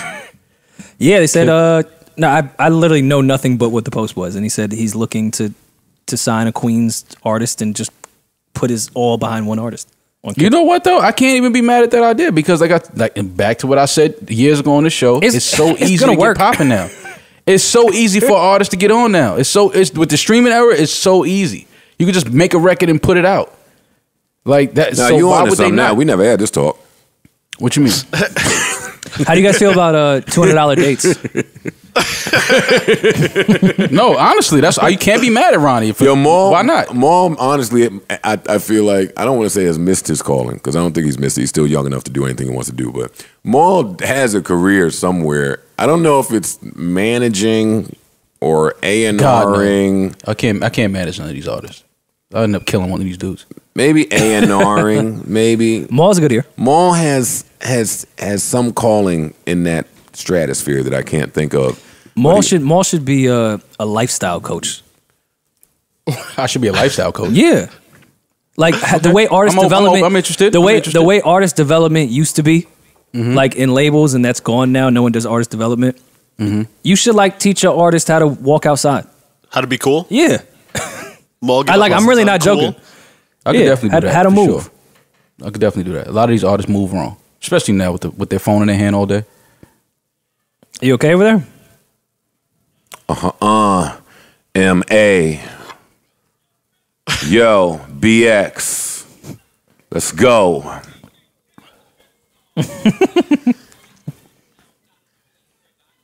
Who thought Kiss had the most bitches? Kiss? Kiss. Yeah. Yeah. A specific block in Yonkers. Yeah, that's why he said it. Kiss gonna shoot me in the face. Yeah, that's the third Kiss shit you just got off today. Word. I love Kiss. Kiss is that nigga. What else is important? Yo, we didn't even on that French Thug shit. That's what most of these rapping niggas do. You niggas is nasty, man. I'm not talking about French necessarily because he said he had no idea, but these niggas know exactly who your queen is and will go right at him. No, they'll go because that's your queen. Word. Not because they like it. There's a nasty culture out there of that. That's not rappers. That's men. No, but rappers, we talk about all the time. Rappers tend to date the same women. Yeah, y'all love that. We talk about it all the time. And that's probably why French probably took that as she was Thug's, girl for the moment. And because that's how it happens. And then it's like. It's his fiance. Do y'all see that as a stat? He probably didn't know that. He probably didn't know that. Do y'all see that as a stat? I think the niggas that do that are losers. Okay. Absolutely. Well, you're the closest person in here that's a rapper, so I have to ask. Because I've never understood it. I've never done it. I don't see that as a stat. I think it's some real loser shit. Like, granted, if you just see a chick and you think she's fine and you had no idea that she fucked with whoever she fucked with. No. I'm saying the same four chicks. No. I think it's nasty. Okay. It's nasty. Yeah, it's loser behavior for sure. Unless you got beef with the person. I think it's even whack then. Shit. That's even worse. Corny then. Even as someone that's done the spiteful still corny. fuck, I think it was corny. As someone that's what? That's done a spiteful fuck, not because of a man, because of a woman, but I still thought it was corny. Can you speak to that? Tell me about that, because I haven't spoken to too many. Yeah, we talked. Well, tell me 2 episodes ago. I said, yeah, my ex, I was really upset, so I fucked her friend. Oh, okay. Yeah, and it was corny then. Yeah, it's whack. It was super corny. It's whack. There's too many women out here for people to have to live that way. Yeah. Way too many women. Agreed. I don't have anything else on French and Thug. Ran up on a chick and had a dude on your mind? Yeah, that's yeah. Come on, man. No, it happens though. It happens. It happens a lot. A lot of these niggas only fuck with chicks because of who they fucked with. It's happened. Because then niggas start to feel like, well, if she fucked with that nigga and he the biggest nigga in music and shit, I must be like right there too. Like niggas in weird ways put that in their brain. Like we fucking the same chicks. I was outside the door at Palooza and the door had shut down and there was a chick, she was attractive, that was trying to get in and she was with a gentleman and the doors were closed. There was nothing that they could do. And the gentleman said, nah, this is so-and-so who's a rapper's ex-girl. As because people say shit at the door that they should be able to get in. Like I know this person said, wait, nah, ex-girl works at the door. I was so confused. I was baffled. I was like, he would with such sincerity was like, nah, this is so and so's ex to like let them in. I was like, did y'all let him in? No. Was that in L.A.? No, this was at Webster Hall. I know that's a thing in L.A. Yes, that's a huge thing in L.A. but I would expect it in L.A. In New York, I was like, so? No, but women get TV roles based off of their ex-boyfriends. No, they get TV roles off being the side chick. Right. So why couldn't they get in the club? They think in the club is easy work. I could get in the club using my ex's name. Yeah, I just got a Greenland. I got a whole show. I got a whole show off of my ex's name. The TV network and the production company that they're affiliated with would like to exploit you and your past relationship. The club don't give a fuck. We're not here to exploit you. We're playing music and serving drinks. Yeah. But the club wants to exploit too, because then they'll take pictures of the girl in the club on the couch having a good time. She was here last week. Her ex might come next week. You know how that shit goes. Well, you used to kill 7 days, 7 nights. Let me give it up for you, man. I used to kill 7 days. Remember, niggas couldn't wait till the new link went up. Yo, son, they ain't got my pics up. Niggas used to be mad when they make the website. Maul was killing what'spoppin.net. Yes. All over that shit, man. That's a funny 7 days, 7 nights was the shit. You couldn't wait. Shout out to my guy Al, what'spoppin.net. I used to judge them bitches, man. Don't post no 7 days, 7 nights pic from Mars 2112. I'm gonna judge you. That's how they got their MySpace popping. They had to do that. You had to go get the pic from 7 days, 7 nights when you was in Mars. Mars. Niggas used to be at some nasty spots. Listen, don't do that. Don't do that. Mars is nasty. I have to defend Mars. Don't do that. I have to defend it. No, you have to because niggas was in there. But it was outer space, Small. It was outer space. It was not outer space, Joe. We was in the middle of Times Square, bro. That shit wasn't outer space. Nah, you ain't see what they was doing. Nah, I see what they was doing. I see what niggas used to do behind the rocks too. Niggas used to slide off. You seen me? You seen it me? That used to be me like a motherfucker. Niggas couldn't wait to tip off behind the rocks. I was trying to give me a tongue kiss behind the rocks. I know. Every nigga in the club was. I know.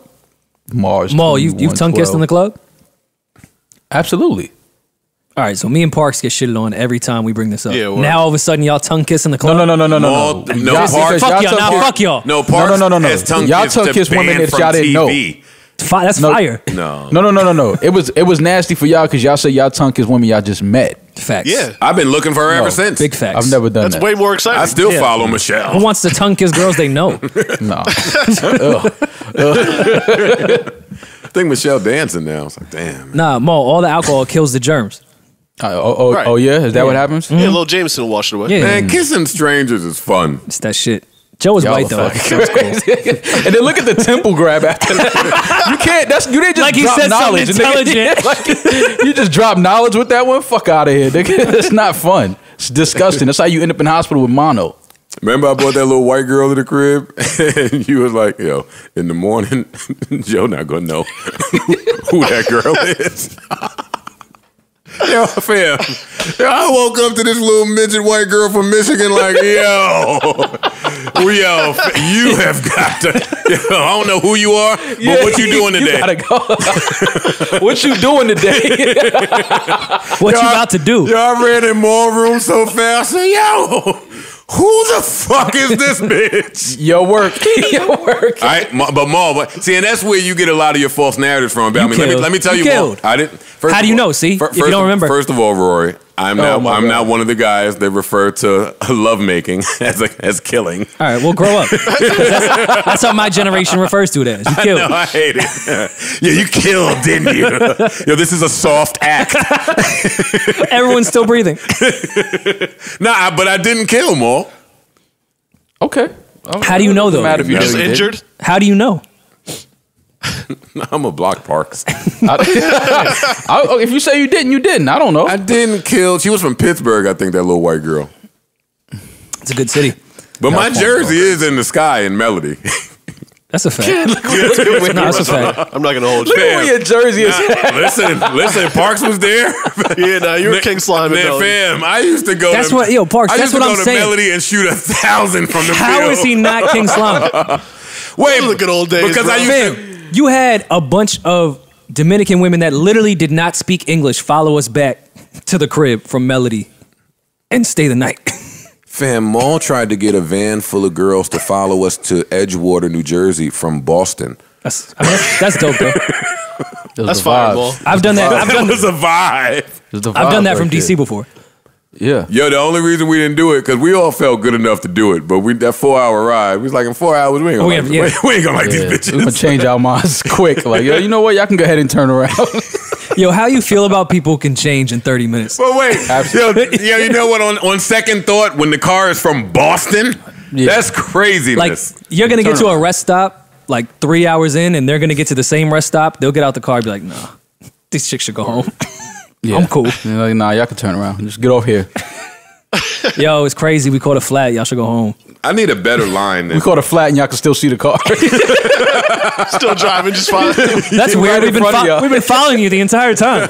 Nah, it's the air pressure on my tires. It's hard to see. Yo, it's the way the PSI is set up. Yo, the PSI is a little low. Yeah, the run flats is all right, but we got to pull over in a minute. Joe's Benz had the worst tires on planet Earth. I wonder how that girl is doing, that Pittsburgh girl, man. I don't know why she was so fine the night before. I was hype about it the night before, like, ooh, if she come back. Joe is sick. If she, where'd you meet her at? Melody. Oh, it was Melody 1 2. No, it's a quick, 1 2. Yeah. Well, I think I remember what you're talking about. That was a good era. Yeah, it was. Listen, I had great nights in that place. I did. That was amazing. But Amazing enough about me. I'm sure the audience doesn't want to hear about my Melody rendezvouses. It's plural for sure. Rendezvouses. You wifed something out of Melody real quick. No, I did not. Yes, See, you did. look, every time you give you niggas an inch and you want to. What he wiped? Nah, he wiped something out of Melody. It's cool. Out of Melody? Man. Yeah. Me? She was the homie too. My homie? No.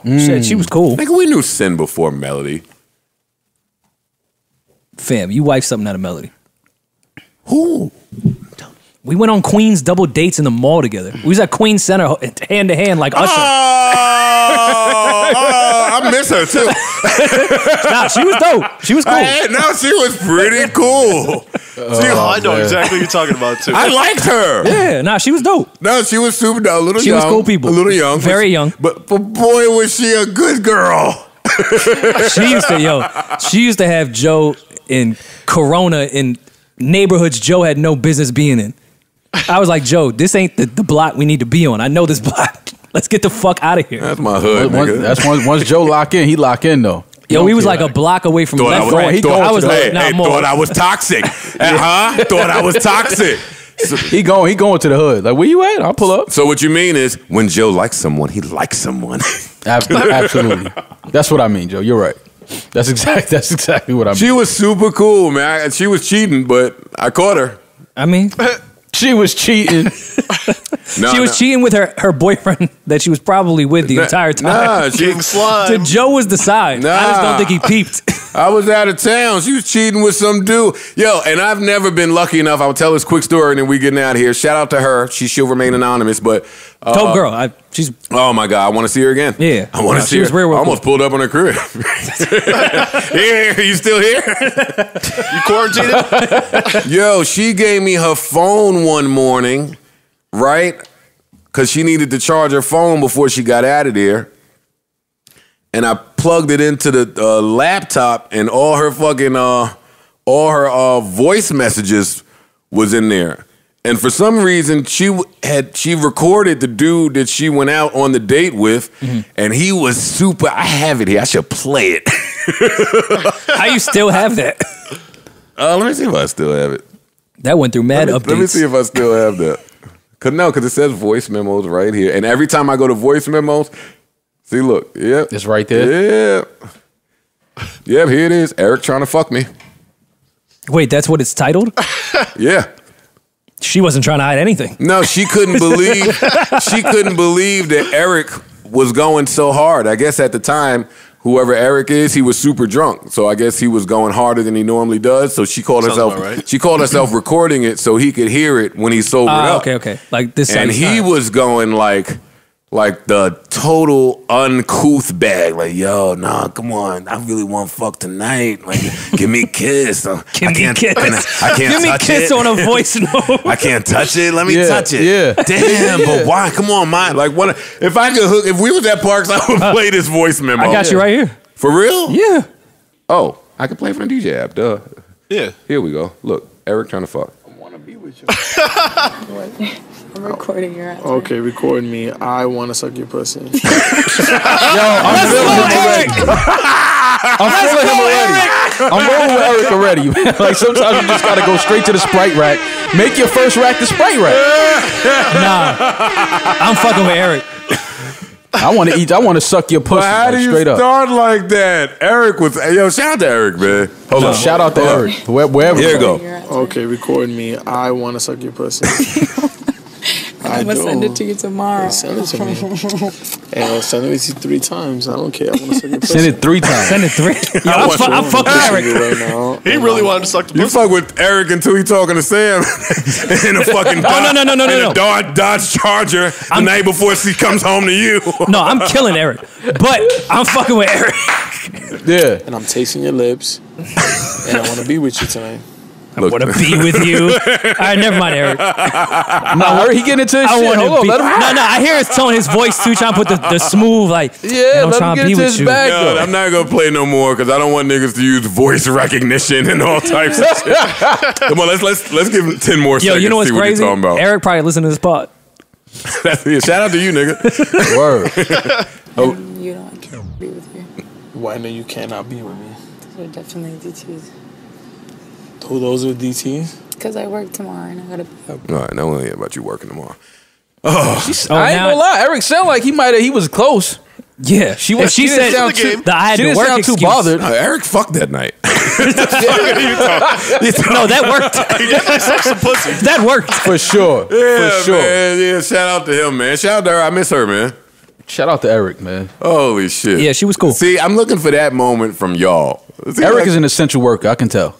Oh yeah. You don't just go crazy like that if you're not like willing to stand on the front that lines. nigga said, yeah, I'm going to record. You say, no, record it. Yeah. And send it to me 3 times. Yeah. 3 times. No, I want to eat that puss. Yeah, he wants to suck that pussy. See, dudes like that, now they just say puss, Rory. Puss. Yeah, they ain't got time to say it to the whole word. my They want to bad. get right to it. That puss. Yeah. I want to suck. First of all, telling a girl you want to suck her pussy is crazy. Yeah, what's the craziest thing you ever? You never said nothing like that, like in your horniest moment? I'm sure I have. But suck your pussy is sure. crazy. See, my version of that is what I told y'all last week. Y'all, I miss fucking you. That's not crazy. Nah, that's nowhere near as regular. crazy. Y'all as laughed suck at your me pussy. last week, and I felt insecure. No, that's still funny. It's But funny. telling a girl, oh, y'all want to suck your pussy, that is like, fam, you have given up all hopes of doing anything else tonight. Why? Like, this is what you want to do tonight. Nah, it was like a year stretch where that really worked for women. Oh, he just want to eat me out and go? Cool.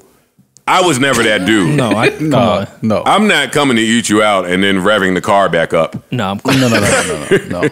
Yeah, sorry. All right, I'm sure there's something important for us to talk about. I'm gonna get we're gonna get sued playing these. By Eric. Eric was a fake name we used. That's not his real name. All right, you guys. Alexis Sky and her bestie are going through it. What's the next topic you have? Please, what's the next one you have listed? Yeah, we can go right past that one. ASAP Rocky. Don't drink bleach. Oh my god. Fuck. Don't drink bleach. I have it written down right here with exclamation points. Do we need to know that? Yes. This shit is. Yes. Did you drink bleach Yo, after the Elmers? And Donald Trump is like, no, I'm not drinking bleach. I'll sniff some gas and some Elmer's and nail polish remover and white out. But bleach is where you draw the line. Drinking it? I'm fucking with you. Yeah, no. I'm not drinking Yeah, I don't recommend that. Or injecting. I think he said injecting too. Well, maybe you got to clean out your system. Yeah, or he said injecting too, and he said, they have that new ultraviolet light that can penetrate the skin. I hear it kills the virus really very, very fast. Up to a minute. This was like the time ICE told everyone they could charge their phone in the microwave. Even worse. Well, he's the president. It's like when ICE told us that he wouldn't fuck Bria Miles. That was the thing too. I still don't know why ICE was trying to take us. That was a group chat And moment I'm still in history. looking for Bria Miles. She's around. I know. Every other day, I'm like, yo, you good and with this pandemic? yo, how you holding up? Yo, how you quarantining? Yeah, how you holding up? Yo, you still staying? How you holding up, nigga? Yo, how you holding up? Everything good? I have about Joe. I have about 10. How you holding up to my phone right now? More. It's effective. Joe tries to know this nigga too well, man. Joe tries to freak how you holding up? Yo, how's your mental through all this? Well, what's been your go-to though? Yeah, thank you, Parks. Thank you, Parks. What's your go-to as a single? Yes, single mall. Right, for the quarantine? And for the culture. More doesn't how you text getting through chicks it? How you getting through it? Like, how's everything? You all right? Everything cool? So the same question, just cooler. Yeah, but Joe. But the funny thing is, Joe, like the holding up. How you holding up? How you holding it together? Yeah, you know exactly how you follow her on Instagram. You know exactly how she's holding up. Wait, let me read one of my DMs real quick. Because this is when I got out of here. Bitch, start out weirding you. That's scary. It's like, yo, somebody asked me how I was doing. I was like, yo, no, I'm doing good, man. But how are you holding up? I'm doing great. So glad to hear that about you. I wish for you to receive that in abundance for eternity. Oh my God. Stay safe. I know that chick. She was egging the shit out of you, bro. Damn, that's when she ended it? Well, that was the end of the conversation. Okay. It went a little. This is a good segue into the original topic that we never got back to that I brought up. Oh God! All right. This is a perfect segue. When a bitch tell you to stay safe, when do you know to check? She's done. How do you know how to check out the conversation when you're shooting in the DMs or text or in person? For the people that used to do that, when do you know when to check out? What are the signs to be like, all right, this isn't working out correctly? Stay safe. How many LOLs? On that fucking list. How many LOLs? But hold up, Parks. Even in a pandemic. Yeah. She said keeping that same energy through the pandemic is it's over. She used the word eternity. Which means don't hit my phone again. Don't hit me ever again. I wish you well forever. Yeah, that's what it means. So you don't have to bother me and ask. Yeah, like you don't have to ask me again how I'm holding up. I wish you well forever. Don't hit me again with this shit. We're not gonna have this conversation again. No, it's true. The funny shit is I was really just checking on her well-being. Y'all not doing that more often? You're not just checking on people's well-being? Of course I check on people, yeah. Yeah. But like people that you would fuck? Not Parks and I. Of course not, right? I got a funny DM earlier today. Rory talked to people that want to fuck him. That want to fuck me? What? Yeah, I do. Yeah, I do. Well, I don't think Rory's that clean in his engagement where, she wants to fuck me, stay away. No. You can talk to people that want to fuck you. Why you grab yourself? Stay away. My body's my temple. Rory is definitely not the stay away guy. Holy shit. Stay away. Stay clear. Stay clear. 6 feet away. Oh, shit. Somebody was saying something. What happened? I want to know more because I'm sure every chick loves you and likes you, and you would never get rejected. You know, Maul's been cool his whole life. Have you noticed some signs when you're shooting when to check out, and how to check out gracefully? Oh yeah, when you get when it's too much emoji responses. Yeah. When she start depends on the emoji. Yeah, I just mean bitches only know how to talk in emojis. Yeah. Right. Yeah, when there's too many emoji responses, it's like she ain't really trying to have a conversation. Or if you send something and she just like likes what you said, like just taps it. The like is taps it twice with the heart. It's just like You ever gave her like one of your A1 jokes and she just double tapped or just said LOL? Oh, for sure. Like you gave her one of your A1s. Absolutely. That works and that's every when you know time. you got to be like, yo, you know what? Let me bow out gracefully. Let me just leave this woman alone. A single crying face emoji. Yeah, because it's gonna get bad. I think I stopped presenting my A1 self to girls. You had what? You can't give a chick a A. No, I said I stopped giving my A1 self. I'm saying. Oh, A. It's much lower than A. It's a 1 and an A. No, you have, why though? You have to, I feel like you should always be your best self. Nah, you know especially why? if it's a woman you never been with. No, Like, not sir. at all. No, sir. No, sir. Listen, I mean, this is just my own shit. I don't expect everybody else to subscribe to this. No, absolutely. And this is gonna sound like some arrogant, narcissistic shit. My. This is about to sound like a meme. I know this. My closeout game is like Bruce Bowen, man. Like, so when that happens, you got to be careful because you don't want the chick to. Joe is one of those. Wanted it all fall in love all fast, and now here we go. I got to hear about your day and 2 other days in one day. Nah, man, nah. So I got to chill. Joe is one of those people that says my only weakness is I love too hard.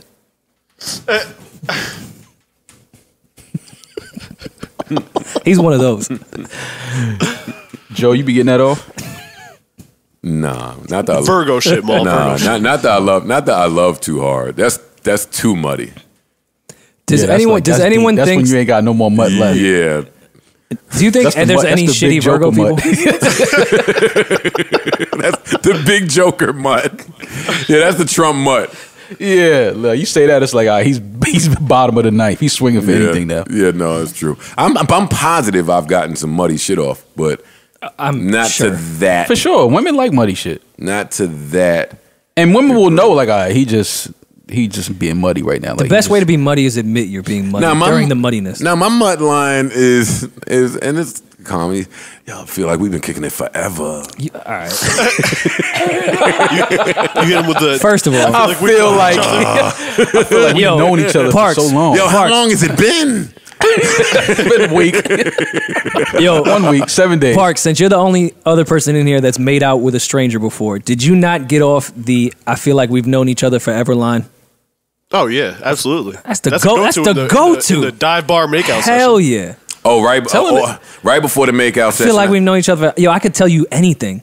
When I switch it up. And mind you, I hadn't told her anything.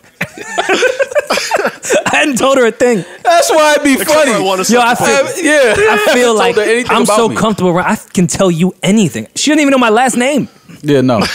That's when you're supposed to get that line off, though. Because you're just letting them know, I feel like, I'm not going to tell you anything, but I feel like I can tell you anything. If we just getting all the muddy shit out, then...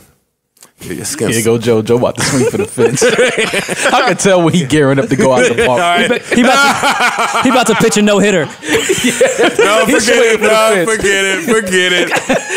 Swing, man. We need a run. Swing for the fence. No, because you never recognized it. You're supposed to be at the plate right after me. Oh, Rory. No. Somebody else should follow up I'm at the plate. No, I'm on deck.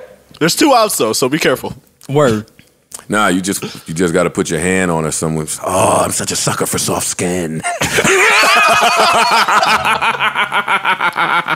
I'll do you one better. She gonna say, was my skin soft? What do you mean? I thought everybody's skin was like this.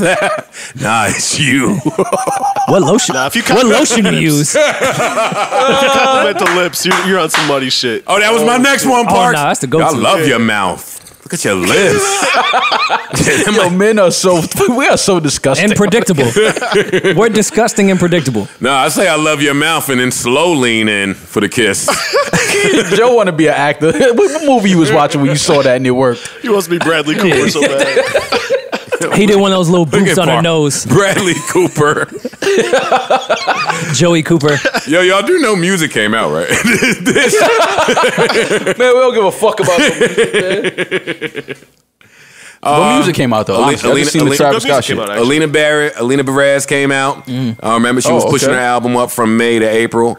I've heard a few joints. Sounds real good. Oh, my God. I love that little short EP, Kelly Uchis.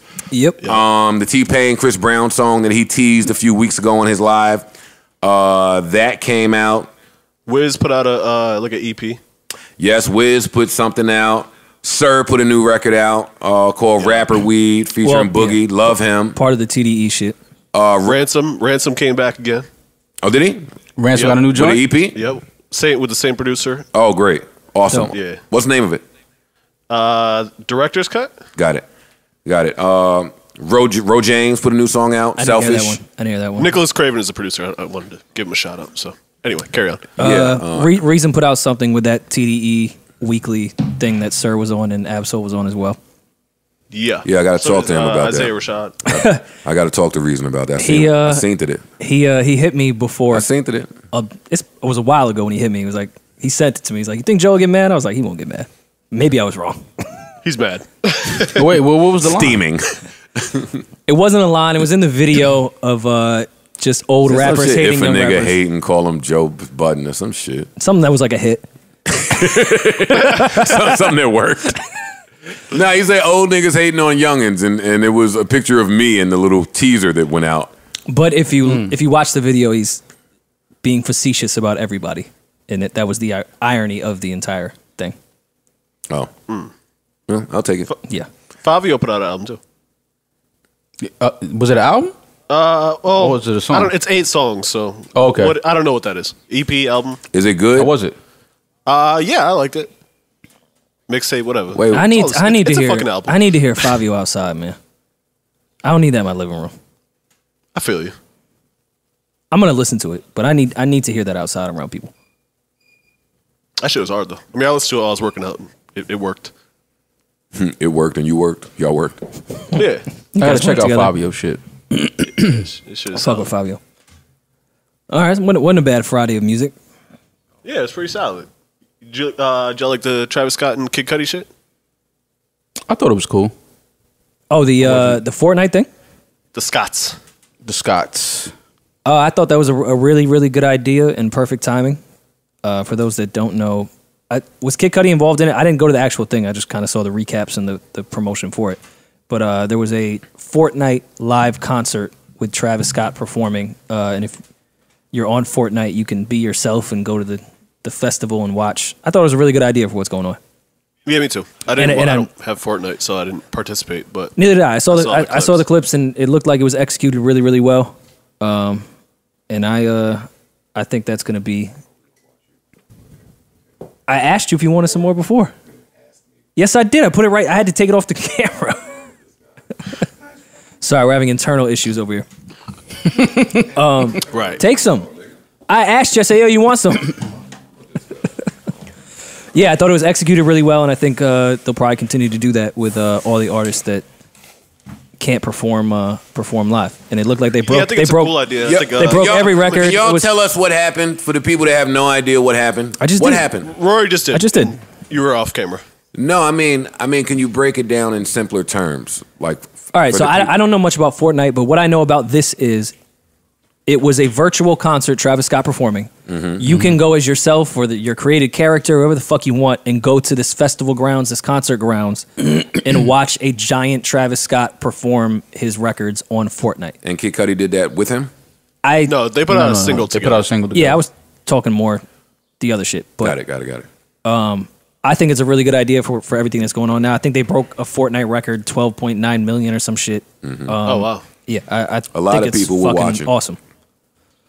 And yeah, I think it's cool the way that artists are getting creative with how they're going to perform, whether it's DJs or this Fortnite thing or whatever. There's going to be a lot of different avenues for people to figure out a way to stream concerts. Fuck it. Yeah. But that's the dope thing about it. It's like, it forces creators to just come up with different ways of doing shit. Mm-hmm. You know what I mean? I think that's right on brand with what Travis is doing anyway, though. Like, a lot of his shit is, even his live shows, it feels like it's an experience. And this Fortnite shit was just another experience, another way for fans to experience Travis Scott and his music.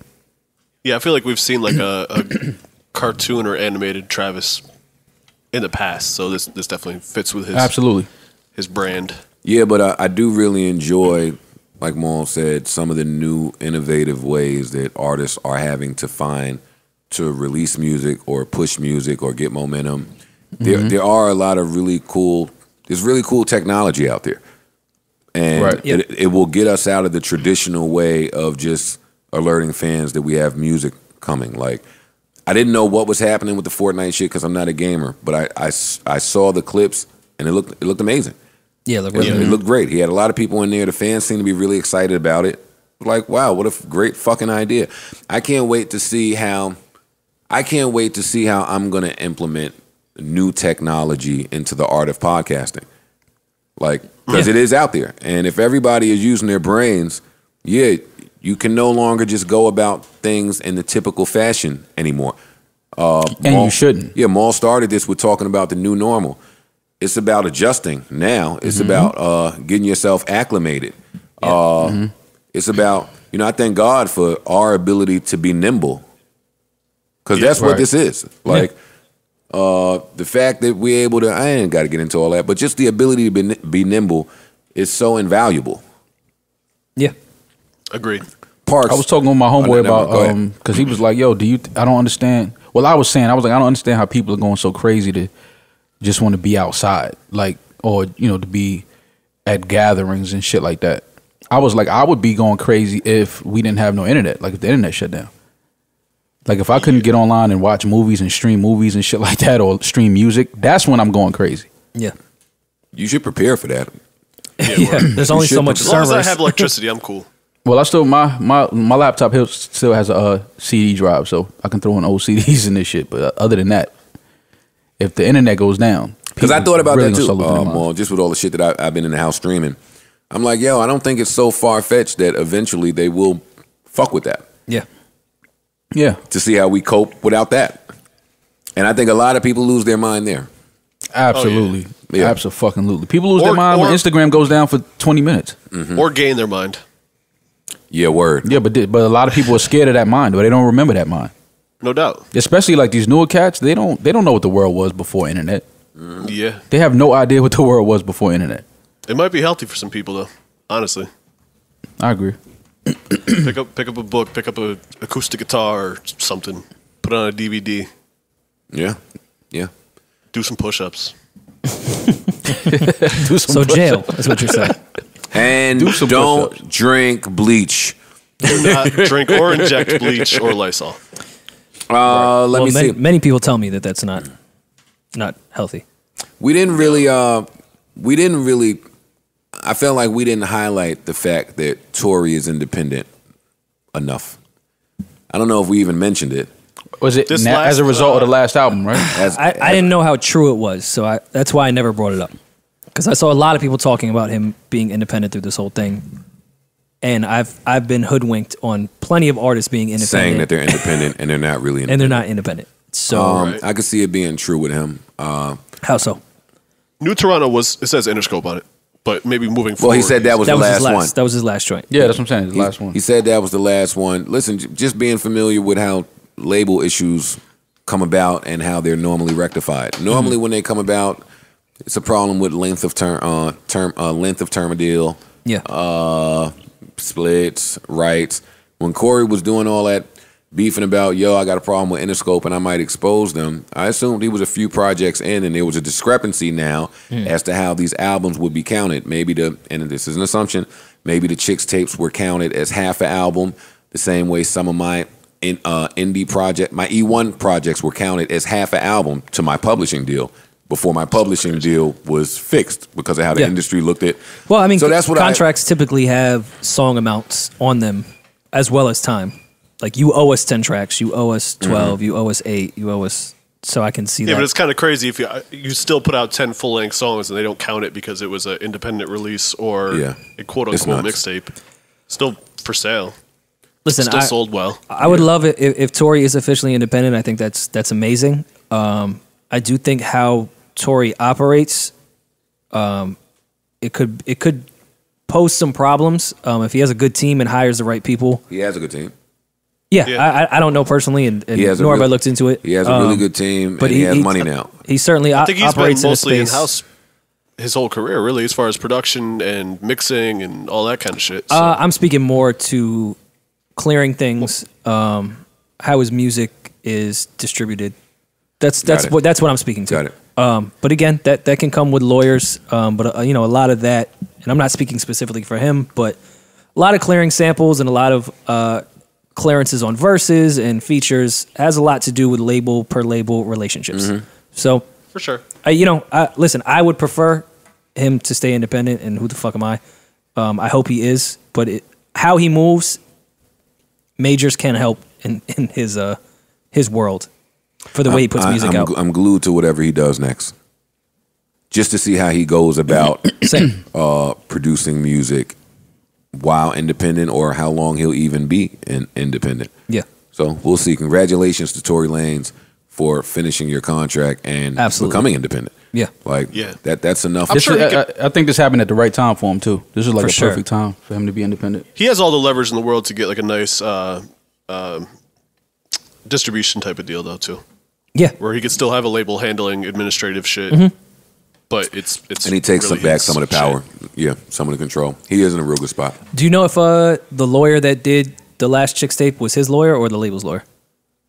Oh, I don't know. Okay. I wouldn't know. Okay, no, but you had said he has a good team, so I wasn't sure if you knew.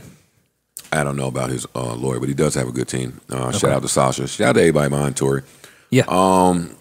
What else is important? Did you guys see the Prince tribute on CBS? I caught hers. I caught Miguel. I caught Usher. Miguel smoked. Usher.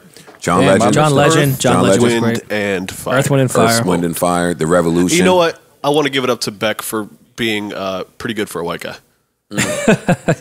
Like he did Beck really was well.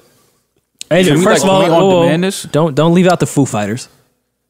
I didn't like their Dirty Diana. Can we go back and watch this? Or that was it one night? Darling Nikki, guys, not Dirty Diana. That's Michael Jackson. I mean, that's what I meant. No, I'm not. I'm sorry.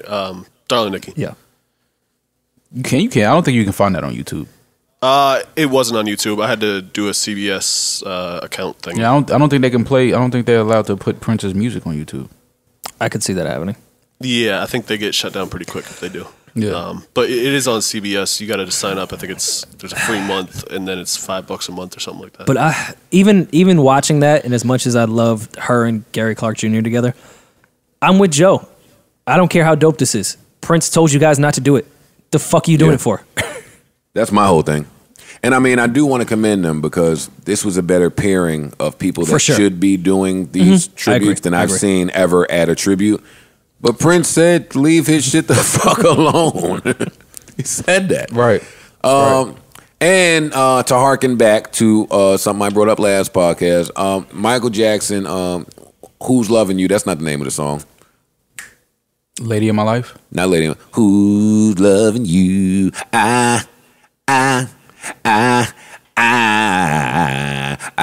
What's the name of that song? I think that's Who's Loving You, right? I think I'm with Maul here. That's not Who's Loving You? All right, then it is called Who's Loving You. That song can play against the door. I wouldn't put that matchup. Man in the Mirror is getting smoked. I'm not rolling with that. That was off the head. Yeah, when you mentioned it. I figured. But I've been thinking about that for the whole week. Mike has a few songs that could play during the door. He does. I don't want to be silly. No, that's still a good matchup. But that's a Jackson 5 record though. And I'm saying Adore, but I don't know what. Yeah, it's Jackson 5 record. But I'm assuming Mike will be able to play it. I'm saying Adore, but Purple Rain is the one to me. Well, as far as what? Well, Purple Rain to me is one of the greatest songs ever made. Absolutely. Oh no, I don't think anyone's going to argue that. I'm saying Purple Rain. I was talking about Adore as the difficult matchup for anybody, but it's probably Purple Rain. No, Purple Rain would be it. It's probably Purple Rain. But we're not going to. Fire absolutely smoked that though. They were incredible. We're not going to sit here and act Philip like Bailey went nuts. Michael can't be in that battle. No, we've never said that. Yeah, I think that's a good matchup. I wouldn't say that at all. And I think because of popularity with a lot of records, Mike would win it by popularity. Maybe not what's the better record or the talent level on each, but Mike would probably win that to the public. Only the biggest artist to ever live. No. Yeah. You may have heard of him. No. You may have heard of this next gentleman. Yeah, no shame in that at all. Shout out to Prince. Shout out to Mike. Let me see. Prince tribute. ASAP Rocky. You guys didn't care about Alexa Sky and her bestie. No, I don't. Fab and Wale. How come? Speaking of tributes, I was offended on your behalf that you weren't invited to the Jersey for Jersey tribute COVID-19 fundraiser. They know I wouldn't have did that shit. So. And Joe's I'm never invited to anything. Why you wouldn't have did it though? Because we're not supposed to leave our house. Rem. SZA did it. SZA also probably has an album coming out soon. And is in LA. Is in LA? No, she is. I would imagine. Yeah. She's not in New Jersey. Not at all. Wait, that's where the Jersey tribute was? It was in LA? No, she was in LA. No, she was. I don't know why they don't ever want me to come pump shit up right quick, man. That's a Jersey record, man. Disrespect. Listen, man. The blatant disrespect. Parks, how you feeling, man? Tank for Tua. It happened. Love it. You got Tua. Fucking thrilled. And it was nice to finally see some sort of sporting event in real time. I thought they did well with it. with the virtual draft. I thought it was good. Yeah, me too. I mean, again, the draft is hard to fuck up. It's not even entertaining when everyone's together, let alone. So I didn't think it was going to be that much different. I watched the rest of that Mike shit, and he's an asshole.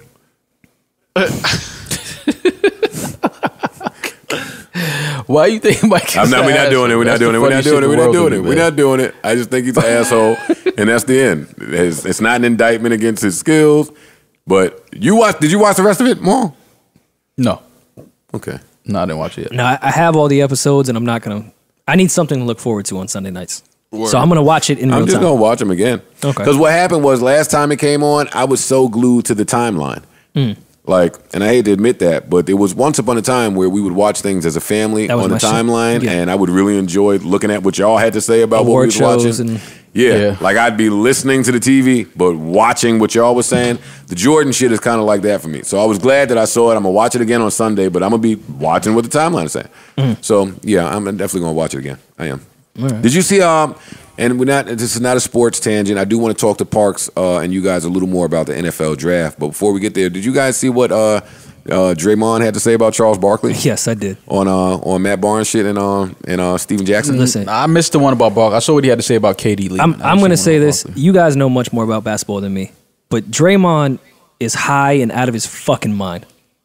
Why? Convince me otherwise. What did he say? He was suggesting that, all right, Barkley, you may have scored more points than me, but did you really impact the game that way?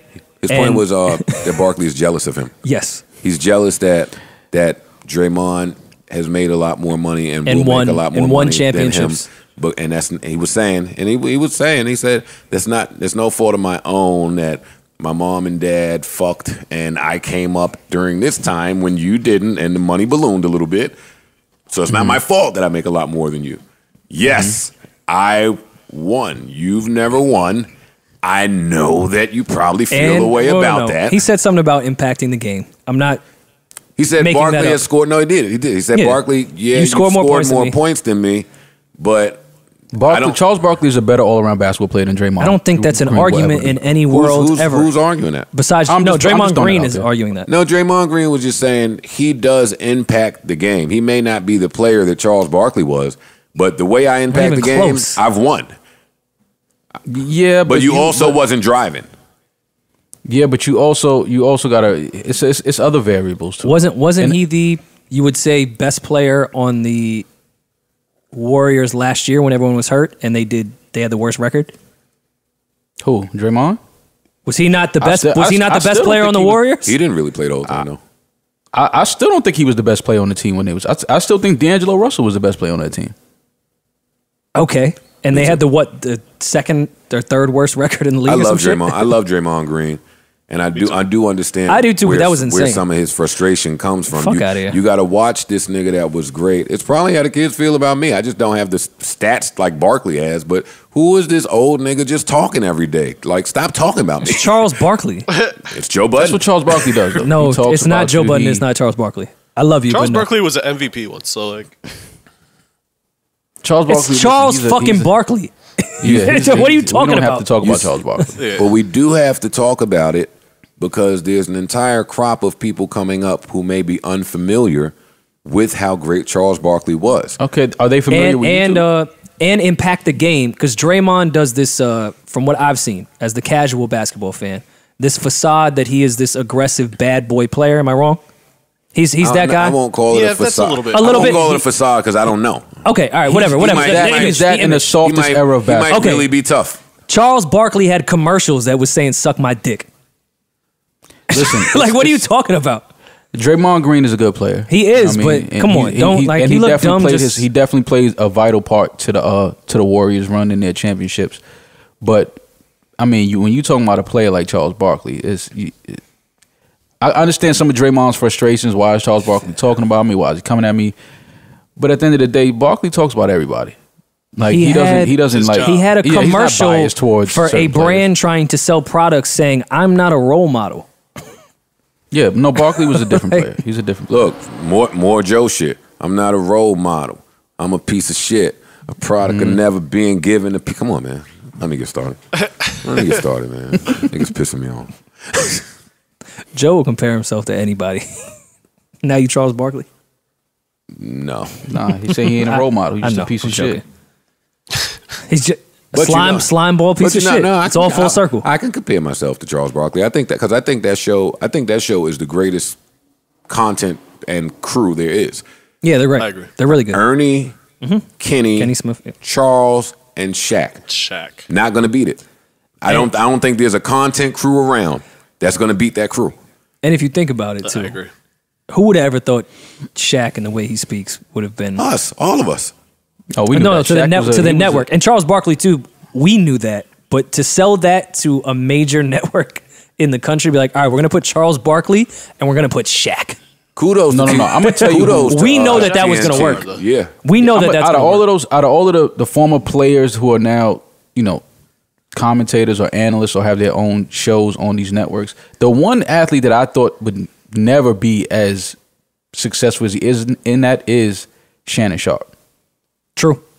I just don't think we knew him to be as good, as great as he is at his job after football. Yeah, I just don't think we knew his personality to the degree it was with the Broncos and the Ravens. That he wasn't the Shannon most. Sharp is definitely one of my favorite. Yeah, he wasn't the go-to guy all the time for interviews and post-game shit. Oh yeah, yeah. He was one of the best tight ends. For sure, one of the best tight ends ever. Oh my god, not even a question. Absolutely. He just got to relax with some of this LeBron stuff. Speaking of that LeBron stuff, it gets a little weird, but it's he goes hard. But I mean, I get it, I understand it. I found clips of mad all-time greats saying that LeBron might be better than Jordan. Who? Pippen for one. Okay, who else? So you're not going to count that now?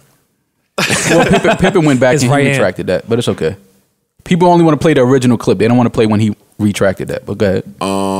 Damn, who else said that? There's another all-time great that said, "Oh, let me look up my clips." Dr. J? No, I didn't see that clip. Because he hates Jordan.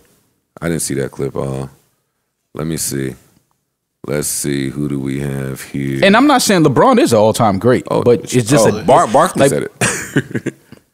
No, Barkley never said that. Barkley, in fact, said, "I will slap the shit out of anybody and take my chances in court that ever say that LeBron." No, not James Barkley. is I'm sorry. Isaiah Thomas. You about to tell me? Isaiah Thomas never said that. Yes, he did. I have it right here. I'm not. But that wouldn't surprise me. Exactly. That's why somebody else that doesn't like Mike like that. Mike kept him off of the dream team. Like that wouldn't surprise me because he's an asshole.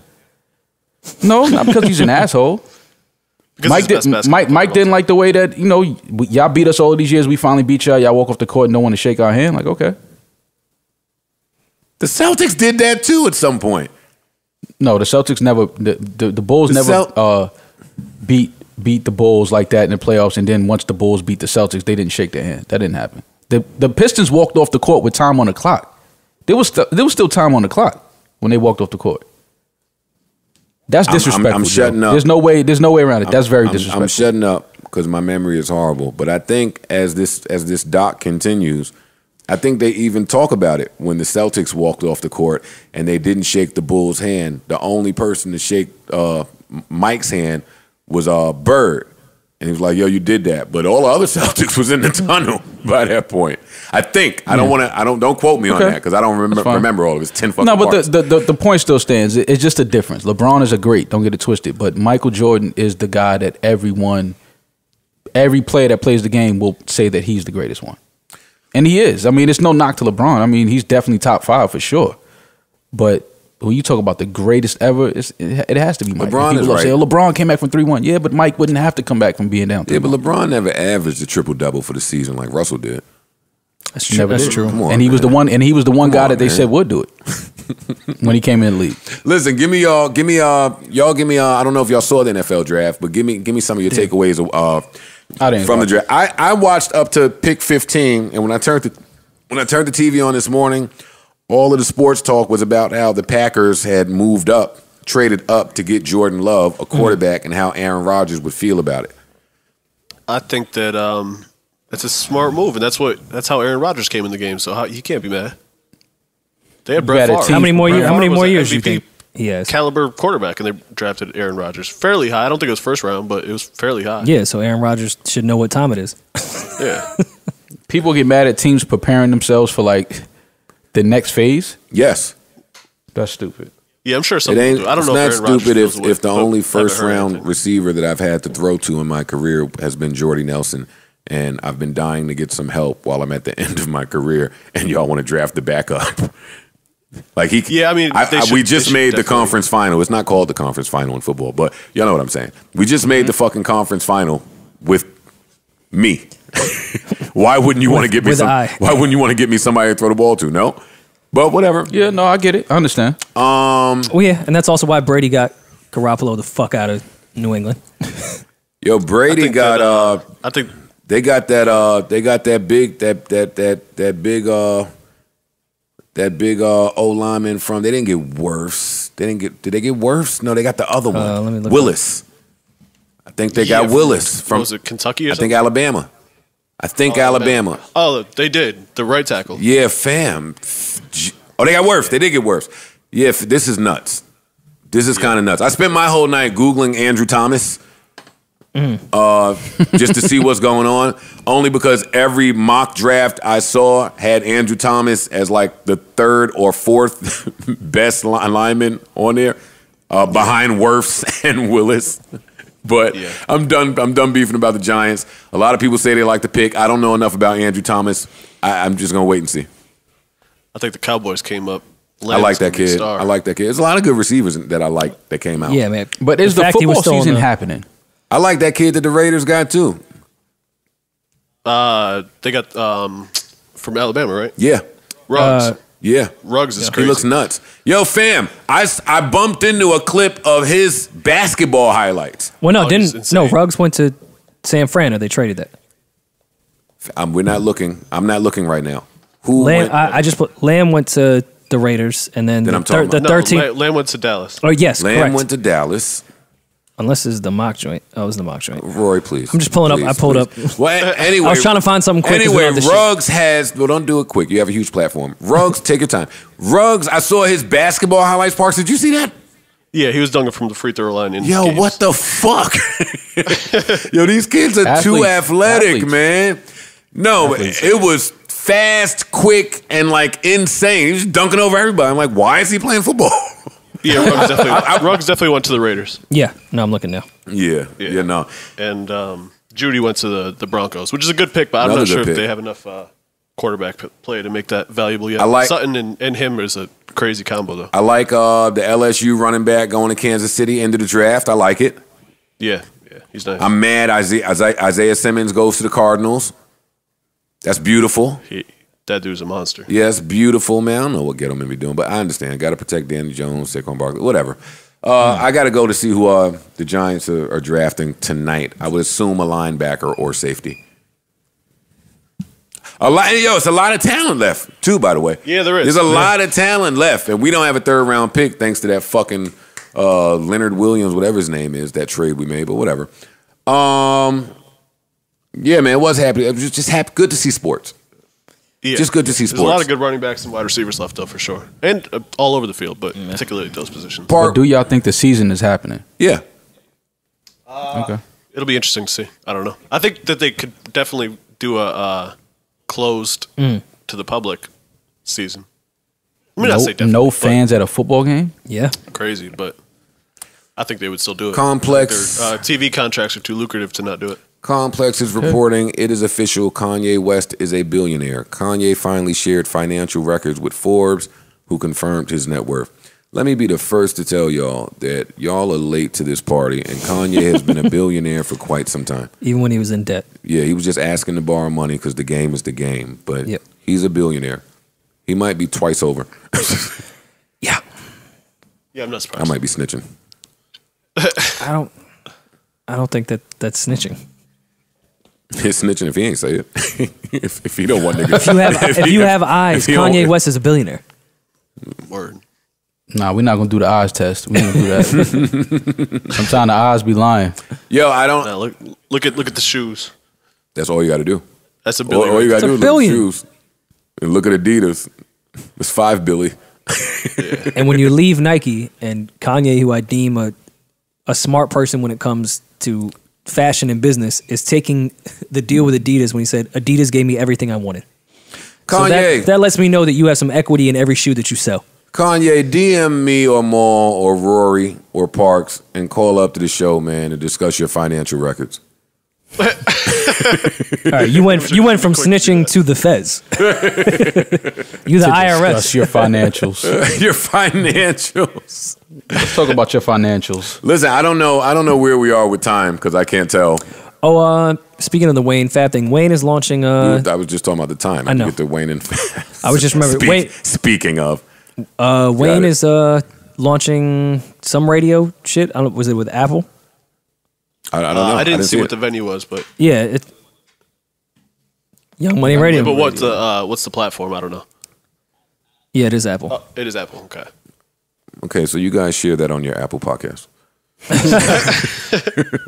Oh please, we went on like we went on Apple Radio. Do I have anything else that's important here? I don't think I do. I think I'm done.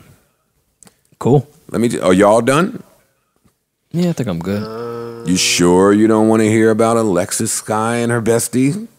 All right, come on, give it to me. Nope. No. Alexis Sky is gorgeous, though. I never knew how pretty she. I never saw her in person, but I seen a video of her, like just like a raw video. She is gorgeous. Yeah, no, she's definitely a pretty girl. Yeah, for sure. No, she's prettier than pretty. You said she's what? She's prettier than pretty. She's not a pretty She's girl. really attractive. She's all right. You just gotta hope that she like never talks. Why? You don't like when she start talking that takes some of the looks away? Some. Yeah, I'm with Rory on the how women act, like it affects things. Oh no, I'm down with that. Yeah. I don't know much about. But if we're excluding that, boy, she is gorgeous. Yeah, she is gorgeous. Mo, she protested a gas station because she happened to get robbed there. That's the only time I've ever really seen or heard Alexis Scott.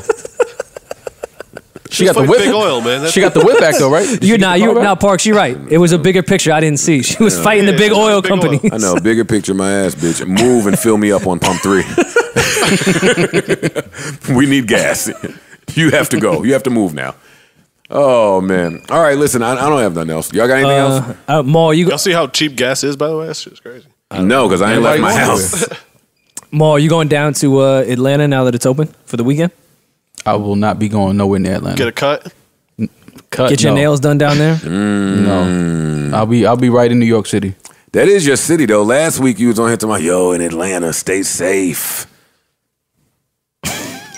Yeah, the probably the most prominent black city in the country. I know, but we have the most deaths and infections here, yet you came on your platform and said, Atlanta, be careful. Well, Atlanta's open now, as of today. Yeah, we're still on quarantine.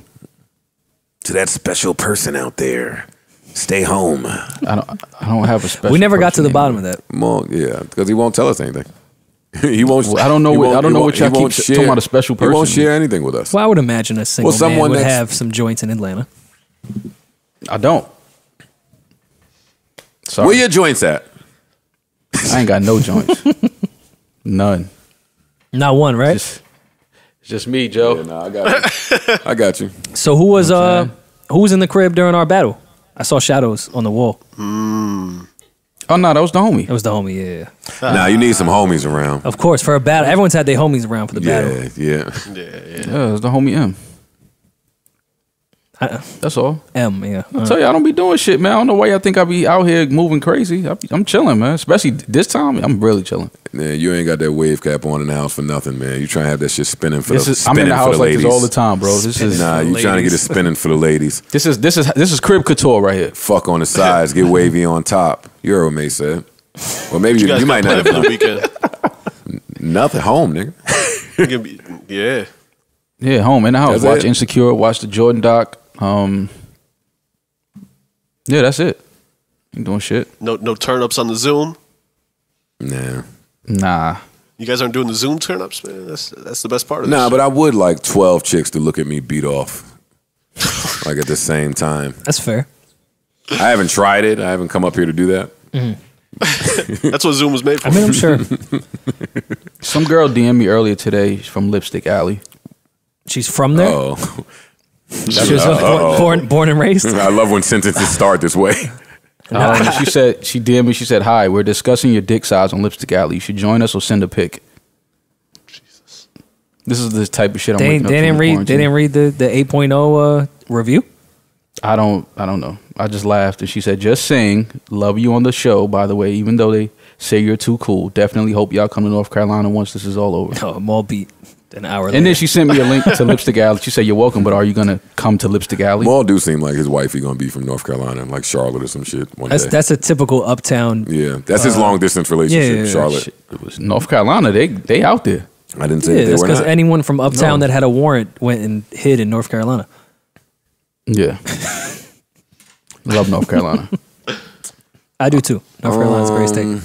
All right, great pod, gentlemen. Good vibes, positive energy, love, and light out there. Again, rest in peace, Fred the Godson, man. Can't express to you just how much you are loved and truly, truly, truly missed, even though this just happened, man. Mm-hmm. We know you in a better place. Thank you for your participation in this thing here we call life. Thank you for your part to hip-hop, your contributions to hip-hop. Just thank you, man. I want to celebrate Fred. I don't want to be in mourning. Yeah. I'm with you. And that's that, man. If you're a real nigga, if you're a New York MC or anybody that cherishes their pen, man, got to keep the lyricist's name alive, man. When you do it, put one in the air for Fred. Pour some out for Fred, man. However you choose to celebrate life, man. But get it done. Gentlemen, thank you all for joining me, man. Good vibes, good energy today. Yep. Everybody enjoy their weekend. Y'all got some big plans this weekend or no? Nah, man. I probably Fred's birthday. Oh, hey, happy birthday, Rem. Happy birthday. Yeah, happy birthday to Rim, man. She deserves it. Friend of the show. Yeah. I'll probably go from like the bedroom to the kitchen. Maybe touch the living room real quick. You know, you never know. That sounds lit. Something light. Yeah. Something light. Sounds like a great plan, bro. Yeah. She might even do some laundry. Who knows? yeah, that's my plan. Oh, that's what I'm doing this weekend. I'm doing some laundry. Yeah, I'm looking forward to laundry. Yeah, I'm waking right up and getting to it. Yeah, I'm looking forward to laundry this weekend. Yo, again, this episode dedicated to the essential workers out there on the forefront. Thank you for holding us down. Keep us in your prayers. Lord knows we need to be there. Until the next time, I bid you adieu. Hasta la vista, arrivederci, adios, so long, goodbye, all of that good stuff. Life is a series of moments and moments pass, so let's make this one last as if it's all that we have. And that's our show, gentlemen. Any last words? Peace. Peace, love, life, happiness. Peace, love, stay safe. Family. Yes. Pretty Stay much. healthy. Pretty much take this thing serious. Stay your ass in the house. And let's make it to another day, man. That's all I got for you. Another week down, another week down. Yes, sir.